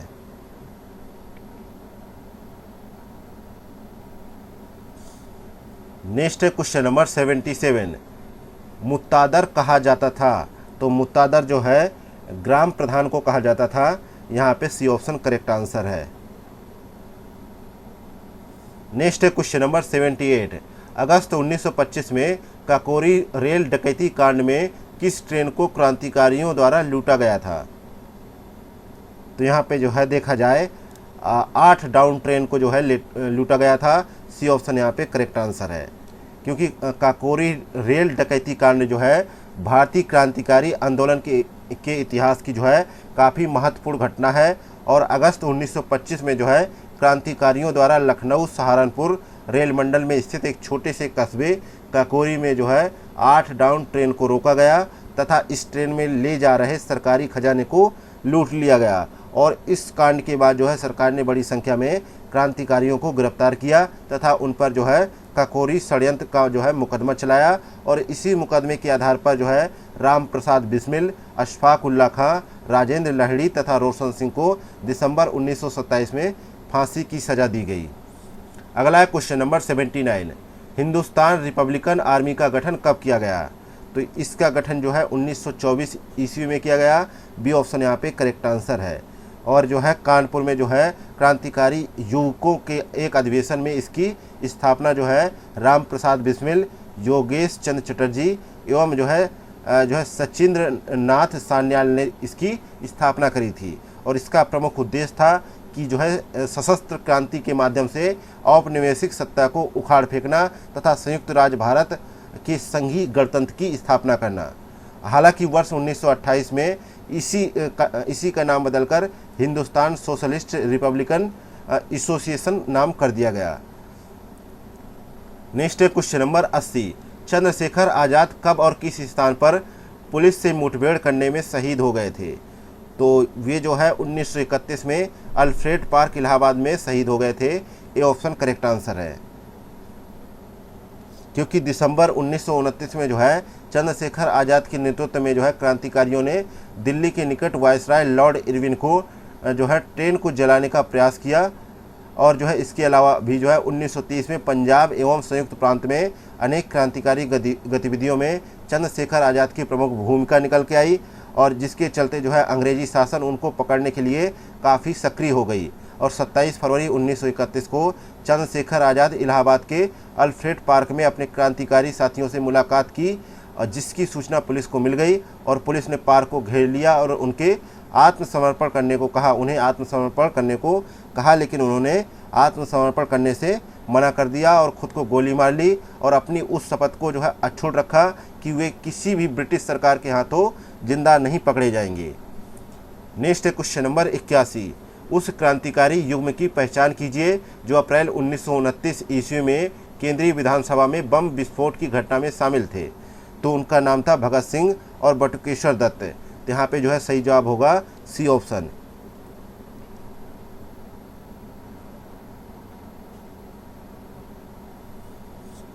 नेक्स्ट है क्वेश्चन नंबर 82।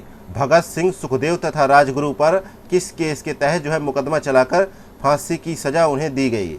तो इस षड्यंत्र का नाम था लाहौर षड्यंत्र केस। यहाँ पे बी ऑप्शन करेक्ट आंसर है, क्योंकि इसके तहत देखा जाए तो लाला लाजपत राय पर जो है साइमन विरोधी प्रदर्शन के दौरान लाठीचार्ज करने का आदेश देने वाले पुलिस अधिकारी थे सैंडर्स, और उन्हीं की हत्या के आरोप में जो है भगत सिंह, सुखदेव एवं राजगुरु पर जो है लाहौर षड्यंत्र केस के तहत मुकदमा चलाया गया और इस केस में उन तीनों को दोषी पाया गया और 23 मार्च 1931 को उन्हें फांसी दे दी गई। और 23 मार्च को अब इसी की याद में जो है शहीद दिवस या सर्वोदय दिवस के रूप में मनाया जाता है। Next question number 83। सूची फर्स्ट यानी आयोग या समिति दे रखा है, सूची सेकंड में कार्य दे रखा है, तो उनको आपस में सम्मिलित कीजिए तथा सूचियों को नीचे दिए गए कूट की सहायता से सही उत्तर का चयन करें। तो पहला दे रखा है सूची फर्स्ट में मुद्दीमन समिति। तो इसका संबंध जो है किससे है? इसका संबंध जो है मुद्दीमन समिति जो 1924 में बनी, इस समिति का संबंध है द्वैध शासन प्रणाली के कार्यकरण पर निगरानी रखने हेतु। तो यहाँ पे दूसरे से मिलान हो जाएगा इसका। अगला है भारतीय विधि आयोग का, इसका जो है गठन हुआ था 1927 में और इसका लोकप्रिय नाम है साइमन कमीशन, और इसके तहत जो है संवैधानिक सुधारों की प्रगति की रिपोर्ट तैयार की गई। तो इसका मिलान हो जाएगा पहले से। अगला है तीसरा नंबर जो है लिनलिथगो आयोग, इसकी स्थापना 1926 में हुई। इसे जो है रॉयल कमीशन ऑफ एग्रीकल्चर के नाम से भी जाना जाता है और इसका मिलान होगा ग्रामीण अर्थव्यवस्था की स्थिति की जांच करने से। तो यहाँ पे जो है चौथे से इसका मिलान हो जाएगा। अगला है ली आयोग, इसकी स्थापना 1923 में हुई थी और इसका पूरा नाम है Royal Commission on the Superior Civil Services in India. इसके तहत जो है सिविल सेवाओं की भर्ती की पद्धतियों की जांच पड़ताल की गई। तो यहाँ पे तीसरे से मिलान हो जाएगा। तो यहाँ पे देखा जाए तो कूट बना जो है डी ऑप्शन का। नेक्स्ट है क्वेश्चन नंबर 84। साइमन कमीशन का गठन कब किया गया था? तो साइमन कमीशन का गठन जो है 8 नवंबर 1927 को किया गया। ये ऑप्शन करेक्ट आंसर है। और इस 7 सदस्यीय आयोग के सभी सदस्य जो है अंग्रेज हुए और इस आयोग को जो है तत्कालीन सरकारी व्यवस्था और शिक्षा के प्रसार तथा प्रतिनिधि संस्थाओं के अध्ययन के पश्चात यह रिपोर्ट देनी थी कि भारत में उत्तरदायी सरकार की स्थापना कहां तक उचित है तथा भारत इसके लिए कहां तक तैयार है। नेक्स्ट है क्वेश्चन नंबर 85। रिक्त स्थानों की पूर्ति विकल्प में दिए गए उचित संख्या या शब्द के आधार पर कीजिए। तो यहाँ पे दिखा रहा है कि 7 सदस्यीय साइमन कमीशन में ब्रिटेन की लिबरल पार्टी, लेबर पार्टी और कंजर्वेटिव पार्टी के सदस्यों की संख्या क्रमशः थी। तो यहाँ पे देखा जाए तो यहाँ पे लिबरल पार्टी की सदस्यों की संख्या 1 थी और जो है लेबर पार्टी की सदस्यों की संख्या 2 थी और जो है कंजर्वेटिव पार्टी के सदस्यों की संख्या 4 थी। तो इस प्रकार से यहाँ पे सी ऑप्शन करेक्ट आंसर हो जाएगा। अगला है क्वेश्चन नंबर 86। साइमन कमीशन कब भारत पहुंचा था? तो यह जो है 3 फरवरी 1928 को जो है भारत पहुंचा था। बी ऑप्शन यहाँ पे करेक्ट आंसर हो जाएगा। और ये जो है बॉम्बे पहुंचने के पश्चात जो है कमीशन के विरोध में देश में काफ़ी जो है प्रमुख नगरों में हड़तालें और जुलूसों का आयोजन किया गया और जहां जहां कमीशन ने दौरा किया वहां वहां उनका विरोध किया गया और काले झंडे भी दिखाए गए। साथ ही कहा गया कि साइमन गो बैक के नारे लगाओ। साथ ही साइमन कमीशन के विरोध का सबसे प्रमुख कारण जो है इसमें एक भी सदस्य का भारतीय न होना भी माना जाता है। नेक्स्ट है क्वेश्चन नंबर 87। सन 1928 ईस्वी में लॉर्ड बर्कनहेड ने भारतीयों को ऐसे संविधान के निर्माण हेतु चुनौती दी जो सभी गुटों एवं दलों को मान्य हो। लॉर्ड बर्कनहेड कौन थे ये आपको बताना है। तो वे जो है तत्कालीन ब्रिटिश सरकार के भारत सचिव थे। तो यहाँ पे डी ऑप्शन करेक्ट आंसर है। नेक्स्ट है क्वेश्चन नंबर 88।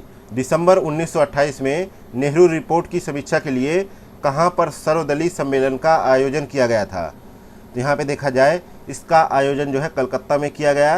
ये ऑप्शन यहाँ पे करेक्ट आंसर है, क्योंकि दिसंबर 1928 में जो है नेहरू रिपोर्ट की समीक्षा के लिए कलकत्ता में एक जो है सर्वदलीय सम्मेलन का आयोजन किया गया। और इस सम्मेलन में जो है मुस्लिम लीग की ओर से मोहम्मद अली जिन्ना ने जो है रिपोर्ट के संबंध में कुछ जो है संशोधन अपने प्रस्तुत किए, और जिन्ना द्वारा प्रस्तुत संशोधन को सम्मेलन में मतदान द्वारा जो है खारिज कर दिया गया। और इसके परिणाम स्वरूप जो है मुस्लिम लीग ने जो है सर्वदलीय सम्मेलन से अलग होने का निर्णय लिया। नेक्स्ट है question number 89, independence for Indian league की स्थापना किसके द्वारा की गई थी? तो इसकी स्थापना जो है जवाहरलाल नेहरू और जो है सुभाष चंद्र बोस द्वारा की गई थी। सी ऑप्शन यहाँ पे राइट आंसर होगा, क्योंकि जो है नेहरू रिपोर्ट की संतुतियों से न केवल मुस्लिम लीग, हिंदू महासभा एवं सिख समुदाय, बल्कि जवाहरलाल नेहरू तथा सुभाष चंद्र बोस के नेतृत्व वाला कांग्रेस का एक युवा वर्ग भी जो है संतुष्ट नहीं था। और कांग्रेस के युवा वर्ग का मानना था कि रिपोर्ट में जो है डोमिनियन स्टेटस की मांग स्वतंत्रता प्राप्ति की दिशा में एक नकारात्मक कदम साबित होगा।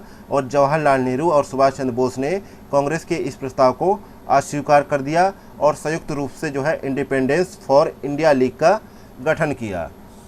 नेक्स्ट है क्वेश्चन नंबर 90, कांग्रेस ने पूर्ण स्वराज का प्रस्ताव कब और कहां पर पारित किया था?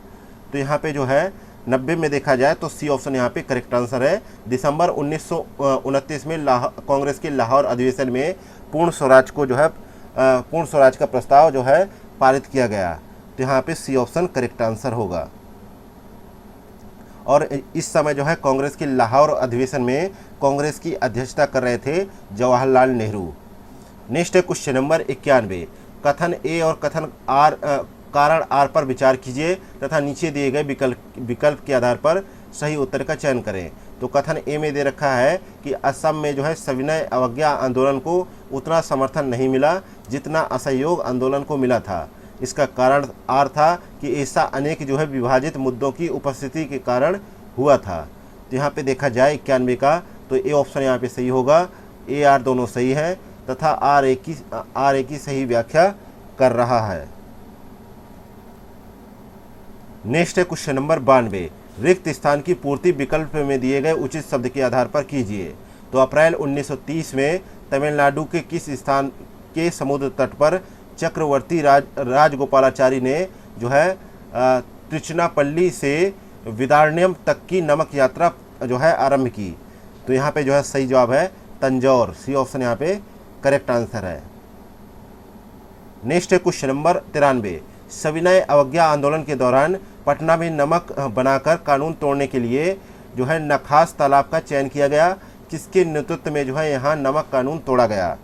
तो यह जो है नमक कानून जो है अंबिका कांत सिन्हा के नेतृत्व में जो है तोड़ा गया। यहाँ पे बी ऑप्शन करेक्ट आंसर हो जाएगा, क्योंकि जो है बिहार में नमक सत्याग्रह का स्वरूप जो है काफ़ी सांकेतिक माना जाता है, क्योंकि यहाँ पे बिहार एक जो है भू आविष्टिक क्षेत्र था और बिहार में बड़े पैमाने पर नमक उत्पादन जो है व्यावसायिक नहीं था। और फिर भी जो है चंपारण, सारण और पटना आदि जिलों के में तालाबों से जो है नमक बनाकर नमक कानून तोड़ने का सांकेतिक घटनाक्रम आयोजित किया गया था। और पटना में नमक बनाने के लिए नाखास तालाब को चुना गया और अंबिका कांत सिन्हा के नेतृत्व में यहाँ पर नमक कानून तोड़ा गया था।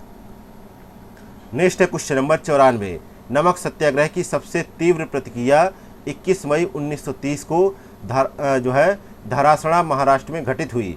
निम्नलिखित में से कौन यहाँ की सत्याग्रह में शामिल नहीं था? तो नहीं के लिए पूछा गया है। तो इस सत्याग्रह में के.एम. मुंशी शामिल नहीं थे। सी ऑप्शन यहाँ पे करेक्ट आंसर है। नेक्स्ट है क्वेश्चन नंबर 95, सविनय अवज्ञा आंदोलन को लोकप्रिय बनाने में क्षेत्र, उम्र, लिंग आदि से ऊपर उठकर लोगों ने काम किया था। बच्चों ने वानर सेना का गठन किया था। लड़कियों ने किस प्रकार की सेना का गठन किया था, ये आपको बताना है। तो यहाँ पे जो है 95 में देखा जाए तो उन्होंने जो है मंजरी सेना का गठन किया था। डी ऑप्शन यहाँ पे करेक्ट आंसर है।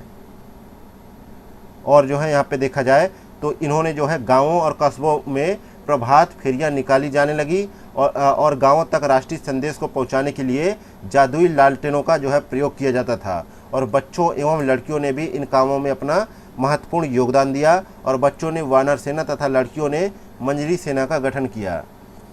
नेक्स्ट है क्वेश्चन नंबर 96, गांधी जी की दांडी यात्रा नेपोलियन की एल्बा से पेरिस की ओर किए गए अभियान के समान थी। उपरोक्त कथन किनका है?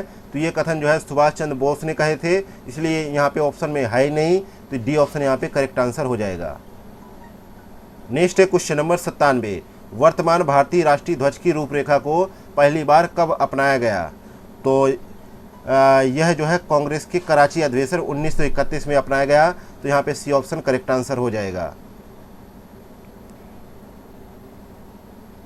नेक्स्ट है क्वेश्चन नंबर 98, 24 सितंबर 1932 को ऐतिहासिक पूना समझौता के आधार पर बिहार एवं उड़ीसा में दलितों के लिए प्रांतीय विधान मंडलों में कितनी सीटें आरक्षित की गई थी?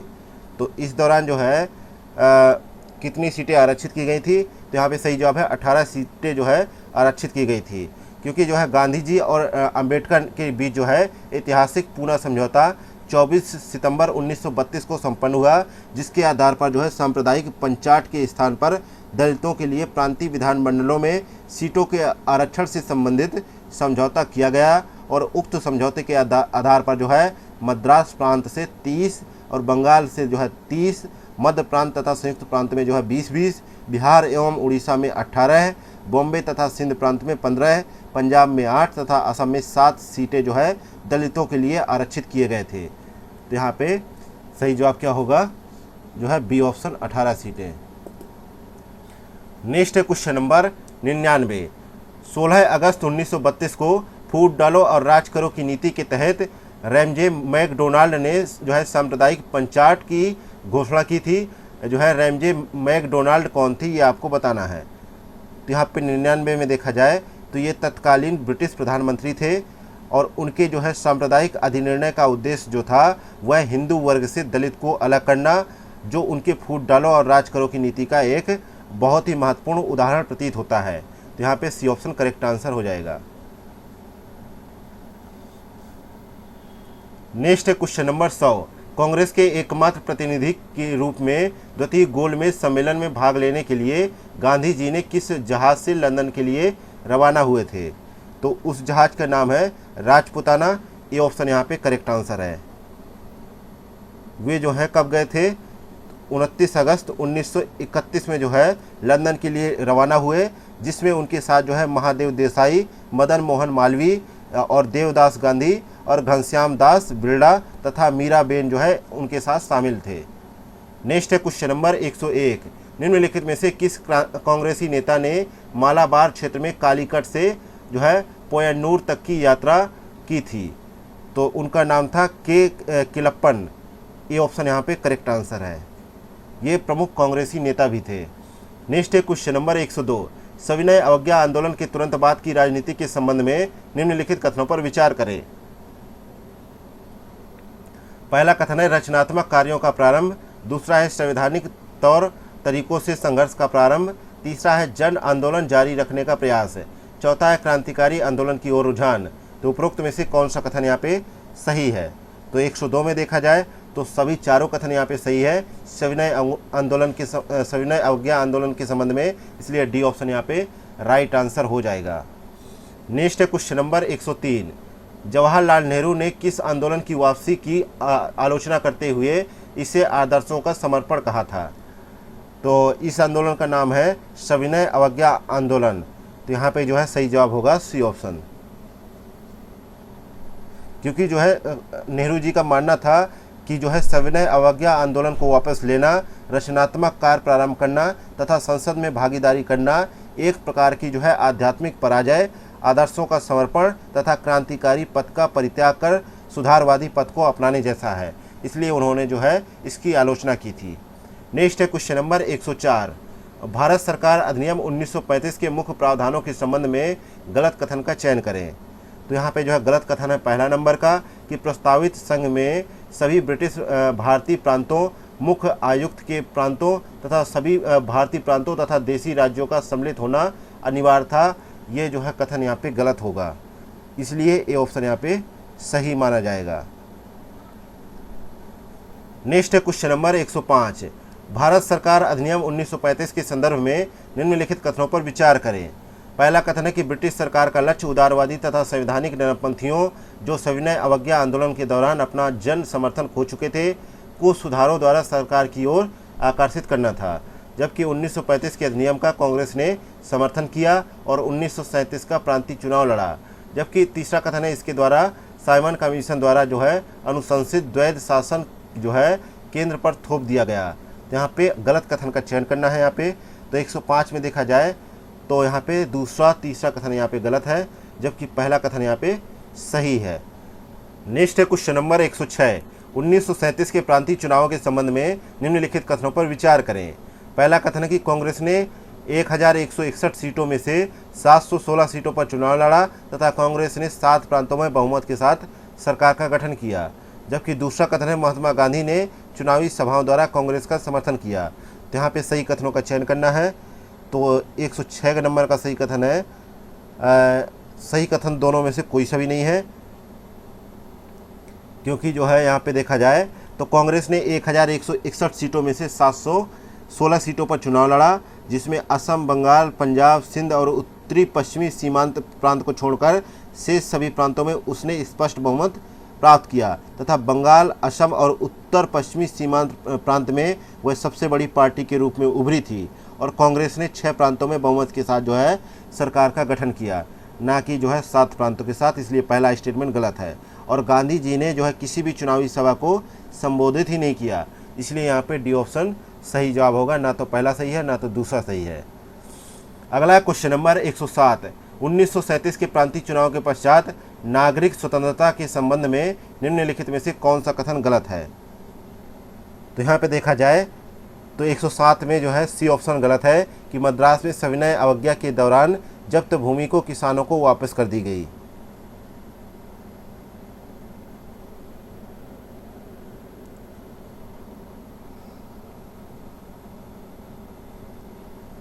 तो यहाँ पे देखा जाए ये इसलिए गलत है क्योंकि जो है बॉम्बे में सविनय अवज्ञा आंदोलन के दौरान जो है जब्त की गई जो है भूमि जो है किसानों को वापस कर दी गई।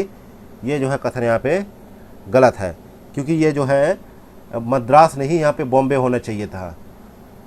नेक्स्ट है क्वेश्चन नंबर 108। 1937 के प्रांतीय चुनाव में कांग्रेस द्वारा मंत्रिमंडल का गठन निम्न में से किन राज्यों में किया गया। बॉम्बे, मद्रास, पंजाब, मध्य प्रांत, उड़ीसा, असम। तो यहाँ पे देखा जाए यहाँ पे बॉम्बे में किया गया, मद्रास में किया गया, मध्य प्रांत में किया गया और उड़ीसा में किया गया। तो इसलिए बी ऑप्शन यहाँ पे करेक्ट आंसर होगा।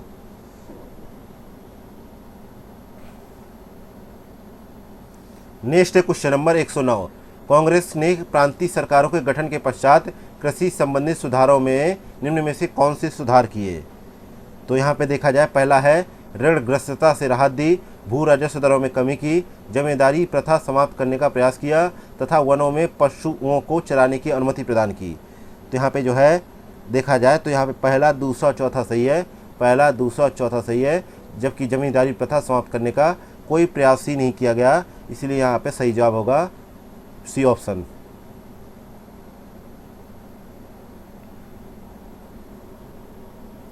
नेक्स्ट है क्वेश्चन नंबर 110।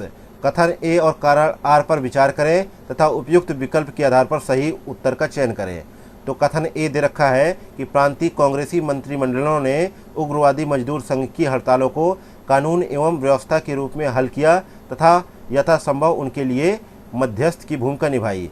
जबकि इसका कारण आर है कि जवाहरलाल नेहरू जन आंदोलन के विरोध प्रदर्शन के प्रति कांग्रेसी मंत्रिमंडलों के व्यवहार से अप्रसन्न थे। तो यहाँ पे देखा जाए तो बी ऑप्शन सही हो जाएगा। कथन तो दोनों सही है, परंतु आर ए का सही स्पष्टीकरण नहीं देता है।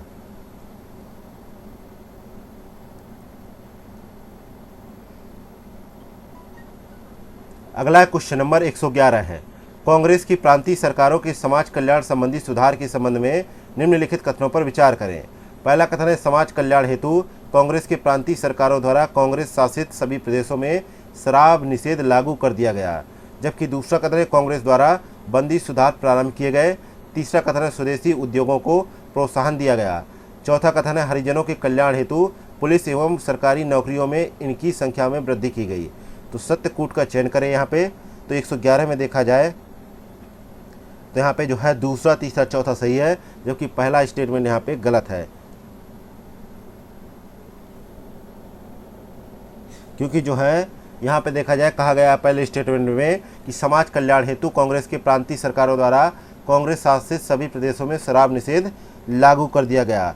तो सभी जो है क्षेत्रों में लागू नहीं किया गया था, जबकि कुछ जो है निश्चित क्षेत्रों में शराब निषेध लागू किया गया था। इसलिए पहला गलत है, दूसरा तीसरा सही है। तो यहाँ पे बी ऑप्शन करेक्ट आंसर हो जाएगा। नेक्स्ट है क्वेश्चन नंबर 112 है, कांग्रेस राष्ट्रीय योजना समिति का गठन किस वर्ष किया गया? तो इसका गठन 1938 में किया गया और सुभाष चंद्र बोस ने जो है राष्ट्रीय योजना समिति का गठन किया। तो यहाँ पे बी ऑप्शन करेक्ट आंसर होगा। अगला क्वेश्चन नंबर 113 है। 113 नंबर क्वेश्चन है, कथन ए और कारण आर पर विचार करें तथा उपयुक्त विकल्प के आधार पर सही उत्तर का चयन करें। पहला कथन है, बॉम्बे ट्रेडर्स जो है डिस्प्यूट एक्ट 1938 में अस्तित्व में आया। इसका कारण आर कह रहा है कि कांग्रेस की भारतीय पूंजीवादियों के साथ घनिष्ठ मैत्री थी, साथ ही औद्योगिक असंतोष में वृद्धि के कारण कांग्रेस का रवैया श्रमिक विरोधी हो गया। तो यहाँ पे देखा जाए कथन ए सही है, यानी ए आर दोनों सही है तथा आर ए का सही स्पष्टीकरण देता है। नेक्स्ट क्वेश्चन नंबर 114 है, निम्न कथनों पर विचार करें। पहला कथन है कि द्वितीय विश्व युद्ध के प्रारंभ होने के पश्चात सितंबर 1939 में कांग्रेस ने त्यागपत्र दे दिया, जबकि दूसरा कथन है कांग्रेस का शासन कुल 27 महीनों का था। तो यहाँ पे असत्य कथन का चयन करना है। तो 114 का सही जवाब है सी ऑप्शन, जो है पहला दूसरा दोनों ही यहाँ पे असत्य है, इसलिए सी ऑप्शन यहाँ पे करेक्ट आंसर होगा।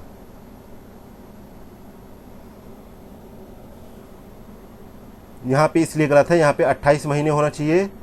और यहाँ पे जो है कांग्रेस के मंत्रालयों ने जो है द्वितीय विश्व युद्ध के शुरू होने के पश्चात जो है सितंबर नहीं अक्टूबर 1939 को जो है कांग्रेस ने जो है त्यागपत्र दे दिया। तो यहाँ पे जो है अक्टूबर होना चाहिए था। नेक्स्ट क्वेश्चन नंबर 115 है, कथन ए तथा कारण आर पर विचार करें तथा उपयुक्त विकल्प के आधार पर सही उत्तर का चयन करें। तो कारण ए दे रखा है कि पीरपुर समिति का गठन 1938 में मुस्लिम लीग द्वारा किया गया। इसका कारण आर दे रखा है कि अखिल भारतीय मुस्लिम लीग कांग्रेस से इस बात पर नाराज हो गई कि कांग्रेस उनके साथ शक्ति साझा नहीं कर रही थी। तो 115 में ए ऑप्शन सही है, ए आर दोनों सही है तथा आर ए का सही स्पष्टीकरण प्रदान करता है। और जो है 1938 में जो है पीरपुर समिति का गठन किया गया।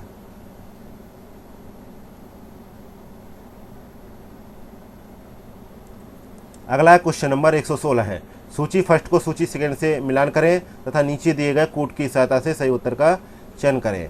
तो सूची फर्स्ट का सूची सेकंड से मिलान करते हैं। तो अखिल भारतीय अस्पृश्यता विरोधी लीग का गठन जो है कब किया गया, ये आपको बताना है। तो इसका गठन जो है सितंबर 1932 में किया गया, दूसरे से मिल जाएगा। अगला है लेजिस्लेटिव असेंबली में मंदिर प्रवेश विधेयक का गिराया जाना। तो ये जो है अगस्त 1934 में हुआ, तो तीसरे से मिल जाएगा। हरिजन यात्रा का प्रारंभ जो है 4 नवंबर 1933 को किया गया, चौथे से मिल जाएगा। हरिजन पत्रिका का प्रकाशन 1 जनवरी 1933 को किया गया, तो पहले से मिल जाएगा। इस प्रकार से कूट बना डी ऑप्शन का, तो डी ऑप्शन यहाँ पे करेक्ट आंसर हो जाएगा। नेक्स्ट है क्वेश्चन नंबर 117 है, पूना समझौता के संदर्भ में निम्नलिखित कथनों पर विचार करें। पहला कथन है कि दलित वर्ग के लिए पृथक निर्वाचक मंडल व्यवस्था के अंतर्गत 147 सीटें आवंटित की गई, जबकि सांप्रदायिक अधिनिर्णय में उन्हें 71 सीटें प्रदान करने की बात की गई।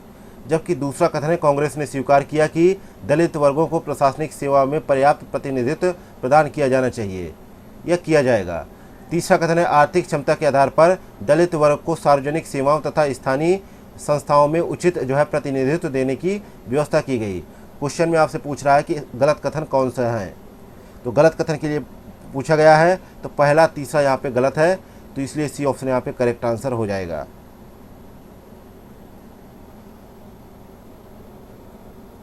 क्योंकि जो है प्रांतीय विधानमंडलों में दलित वर्गों के लिए 147 सीटें आवंटित की गई, जबकि सांप्रदायिक अधिनिर्णय में उन्हें 71 सीटें प्रदान करने का वचन दिया गया। तो इसलिए यहाँ पे जो है पहला स्टेटमेंट जो है गलत है, जबकि दूसरा स्टेटमेंट है कि यहाँ पे कि जो है कांग्रेस ने स्वीकार किया कि दलित वर्गों को प्रशासनिक सेवाओं में पर्याप्त प्रतिनिधित्व प्रदान किया जाएगा। तो दूसरा सही है, जबकि तीसरा यहाँ पे गलत है।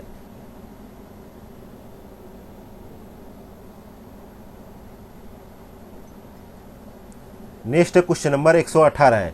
सूची फर्स्ट को सूची सेकंड से मिलान करें तथा नीचे दिए गए कूट के माध्यम से सही विकल्प का चयन करें।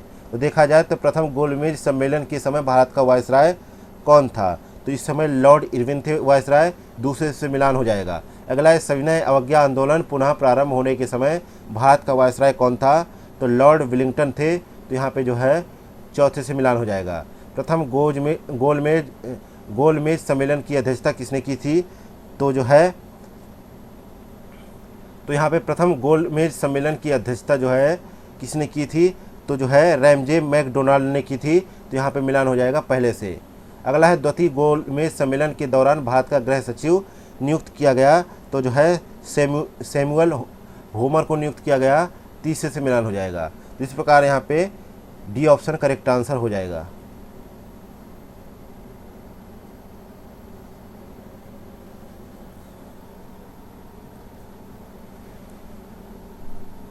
नेक्स्ट क्वेश्चन नंबर 129 है। संघर्ष विजय की रणनीति का प्रतिपादन किसने किया था? तो यहाँ पे 119 का सही जवाब है सी ऑप्शन, जवाहरलाल नेहरू ने किया था। सी ऑप्शन यहाँ पे करेक्ट आंसर है। नेक्स्ट क्वेश्चन नंबर 120, निम्नलिखित कथनों पर विचार करें। पहला कथन है नेहरू साम्राज्यवाद के विरुद्ध वर्ग संघर्ष के पक्षधर थे। दूसरा कथन है वे मजदूरों तथा किसानों को वर्गीय आधार पर संगठित करना चाहते थे। तो यहाँ पे गलत कथन का चुनाव करना है। तो यहाँ पे जो है दोनों ही कथन सही है, इसलिए यहाँ पे डी ऑप्शन करेक्ट आंसर हो जाएगा। ना तो पहला गलत है ना तो दूसरा गलत है।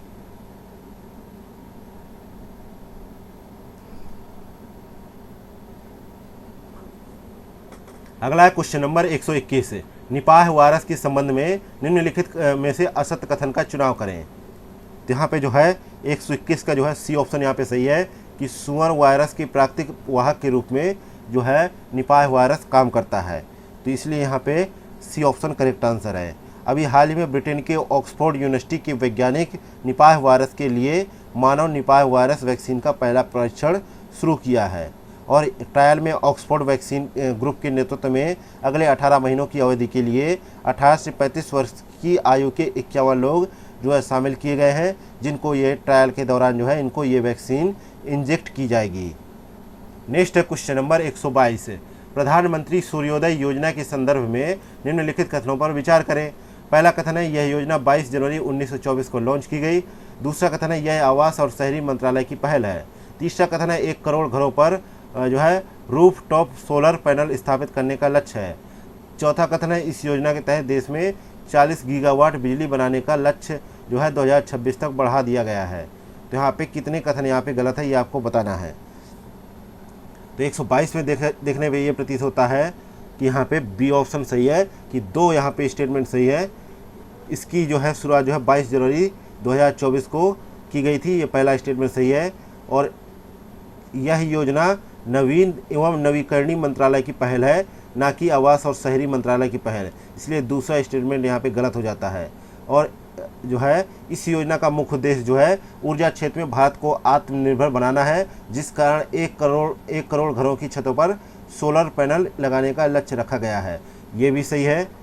अगला है जो है चौथा नंबर का, तो 2022 तक भारत अपने 40 गीगावाट बिजली बनाने के लक्ष्य में जो है असफल रहा, जिसकी अवधि इस योजना के तहत जो है 2026 तक कर दी गई है। तो इसलिए यहाँ पे चौथा स्टेटमेंट भी गलत हो जाता है। तो दूसरा चौथा गलत है, तो बी ऑप्शन यहाँ पे करेक्ट आंसर हो जाएगा।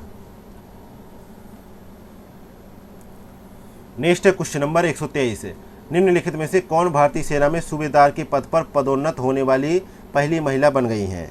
तो इनका नाम है प्रीति रजक। डी ऑप्शन यहाँ पे करेक्ट आंसर है। और यह जो है भारतीय सेना में सूबेदार के पद पर पदोन्नत होने वाली पहली महिला बन गई हैं। ये मध्य प्रदेश के महू की रहने वाली हैं।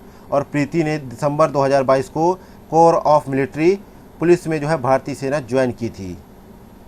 नेक्स्ट क्वेश्चन नंबर 124, दुनिया के सबसे ऊंचे 741 फीट के राम मंदिर का निर्माण किस देश में किया जाएगा? तो इसका निर्माण जो है ऑस्ट्रेलिया के पर्थ में किया जाएगा। ऑस्ट्रेलिया में किया जाएगा। डी ऑप्शन यहाँ पे करेक्ट आंसर है, जिसका अनुमानित लागत लगभग 600 करोड़ रुपए जो 150 एकड़ में फैली हुई भूमि पर निर्मित किया जाएगा। नेक्स्ट क्वेश्चन नंबर 125, निम्नलिखित कथनों पर विचार करें। पहला कथन है कि इनसेट 3Ds इसरो द्वारा निर्मित एक विशिष्ट मौसम विज्ञान उपग्रह है। दूसरा कथन है इसे PSLV F-14 द्वारा लॉन्च किया गया था। तीसरा कथन है यह उपग्रह अंतरिक्ष विभाग मंत्रालय के साथ एक उपयोगकर्ता वित्त पोषण परियोजना है। तो यहाँ पे कितने कथन यहाँ पे सही है ये आपको बताना है। तो 125 में देखा जाए तो यहाँ पे जो है केवल पहला कथन सही है, यानी पहला कथन यहाँ पे सही है, बाकी जो है कथन यहाँ पे जो है सही नहीं है।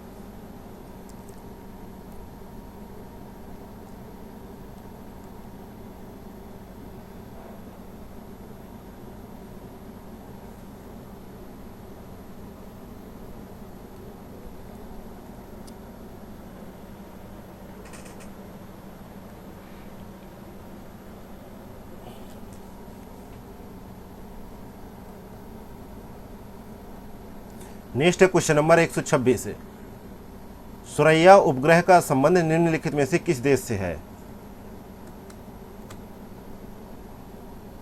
तो इसका संबंध जो है ईरान से है। ये ऑप्शन यहाँ पे करेक्ट आंसर है। यह ईरान का एक जो है उपग्रह है। इस उपग्रह का वजन लगभग 50 किलोग्राम है, जिसे पृथ्वी से 750 किलोमीटर ऊपर कक्षा में स्थापित किया गया है। यह पहली बार है जब ईरान ने अपने किसी उपग्रह को 500 किलोमीटर से अधिक ऊंची कक्षा में सफलतापूर्वक स्थापित किया है। ईरान का यह पहला 3 चरणों वाला ठोस ईंधन उपग्रह लॉन्चर है। नेक्स्ट है क्वेश्चन नंबर 127 है, हाल ही में देश का पहला स्वदेशी रूप से विकसित हेपेटाइटिस ए वैक्सीन जो है हेविश्योर किसने लॉन्च किया है? तो यहाँ पे 127 का सही जवाब है डी ऑप्शन, इंडियन इम्यूनोलॉजिक्स लिमिटेड द्वारा इसको जो है लॉन्च किया गया है। डी ऑप्शन यहाँ पे करेक्ट आंसर है।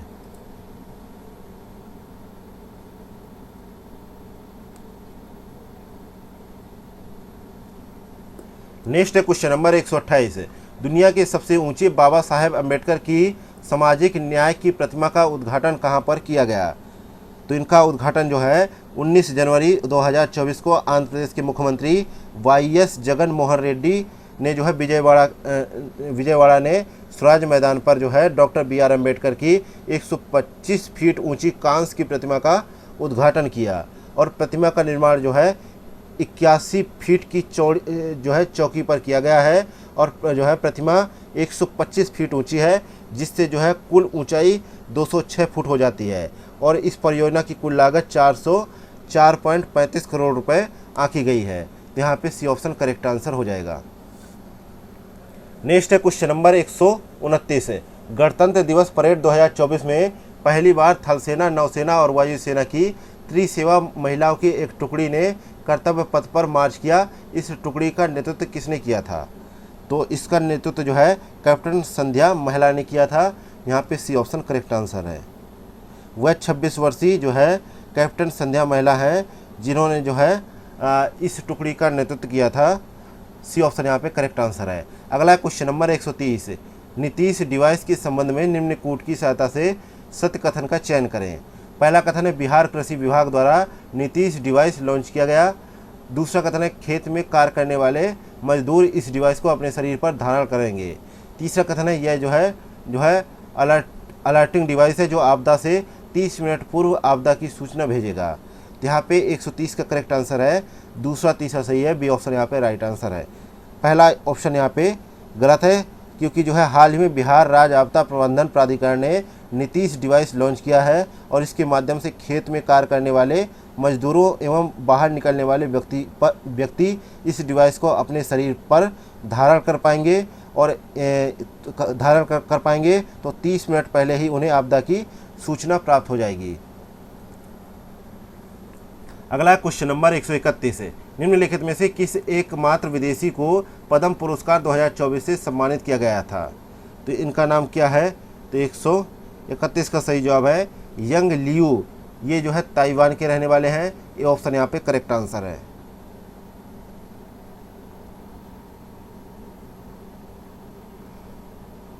नेक्स्ट है क्वेश्चन नंबर 132 है, प्रधानमंत्री राष्ट्रीय बाल पुरस्कार 2024 से बिहार के किस बच्चे को सम्मानित किया गया है?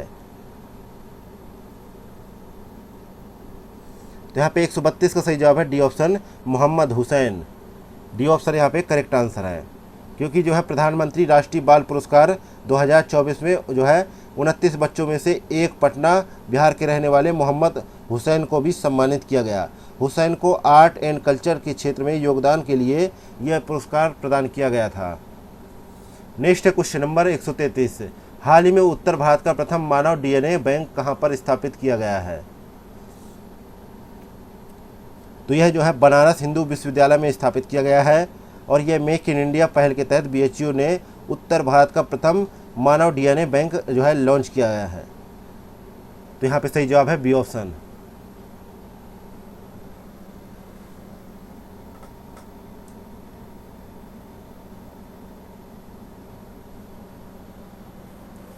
नेक्स्ट है क्वेश्चन नंबर 134।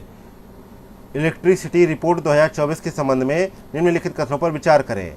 पहला कथन है यह रिपोर्ट वर्ल्ड इकोनॉमिक फोरम द्वारा जारी की जाती है। दूसरा कथन है इसके अनुसार वर्ष 2024-26 के दौरान भारत की वार्षिक औसत बिजली मांग वृद्धि 6.5% आंकी गई है, जो भारत की आर्थिक वृद्धि को दर्शाता है। जबकि तीसरा कथन है भारत में कोयला आधारित बिजली उत्पादन दर में औसत वृद्धि दर की अपेक्षा नवीकरणीय ऊर्जा उत्पादन की औसत वार्षिक वृद्धि दर कम रही है। तो यहाँ पे गलत कथन का चयन करना है। तो यहाँ पे 134 में देखा जाए तो सिर्फ स्टेटमेंट नंबर दूसरा सही है, क्योंकि जो है पहला स्टेटमेंट गलत है और तीसरा स्टेटमेंट गलत है। अब गलत के लिए ही पूछा गया था, तो यहाँ पे पहला और तीसरा यहाँ पे गलत हो जाता है, इसलिए सी ऑप्शन यहाँ पे करेक्ट आंसर होगा। क्योंकि अंतर्राष्ट्रीय ऊर्जा एजेंसी द्वारा जो है इलेक्ट्रिसिटी 2024 रिपोर्ट प्रकाशित की गई, ना कि जो है इकोनॉमिक फोरम द्वारा, इसलिए पहला स्टेटमेंट यहाँ पे गलत है। जबकि तीसरा स्टेटमेंट जो है भी यहाँ पे गलत है। अगला है क्वेश्चन नंबर 135। असम के बहादुर लाचित बरफुकन पुस्तक का विमोचन किसके द्वारा किया गया? तो यहाँ पे देखा जाए 135 का, तो इस पुस्तक का जो है विमोचन जो है अमित शाह द्वारा किया गया, गृह मंत्री अमित शाह द्वारा। सी ऑप्शन यहाँ पे करेक्ट आंसर है। और ये जो है 20 जनवरी 1924 को गुवाहाटी के जो है श्रीमंत शंकरदेव अंतर्राष्ट्रीय सभागार में इसका जो है विमोचन किया गया। और जो है यहाँ पे जो है इसके लेखक जो थे जो है आरूप कुमार दत्त हैं। नेक्स्ट है क्वेश्चन नंबर 136। निम्नलिखित भाषाओं पर विचार करें। पाली, प्राकृत और फारसी। तो उपरोक्त में से किन भाषाओं को हाल ही में सरकार द्वारा शास्त्रीय भाषा में शामिल करने की घोषणा की गई है? तो राष्ट्रीय शिक्षा नीति 2020 के तहत जो है पाली, प्राकृत और फारसी को संरक्षित किया जाना है। और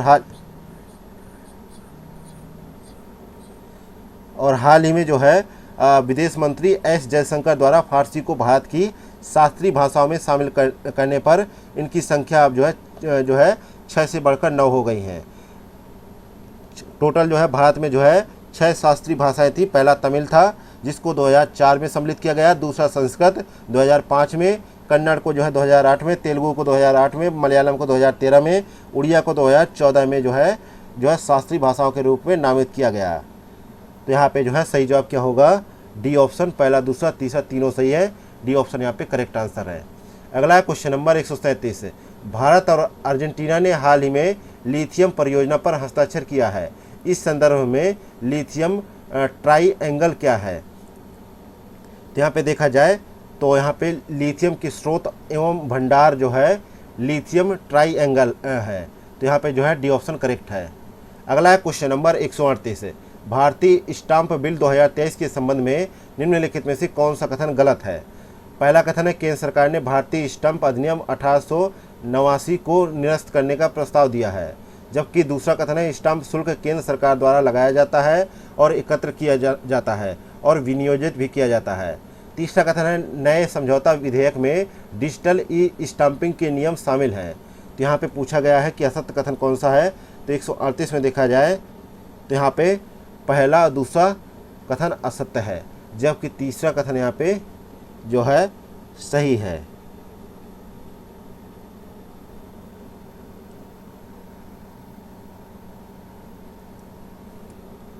नेक्स्ट क्वेश्चन नंबर 139। एक समंदर मेरे अंदर नामक पुस्तक किसके द्वारा लिखी गई है? तो यह पुस्तक संजीव जोशी द्वारा लिखित गई है। बी ऑप्शन यहाँ पे करेक्ट आंसर है।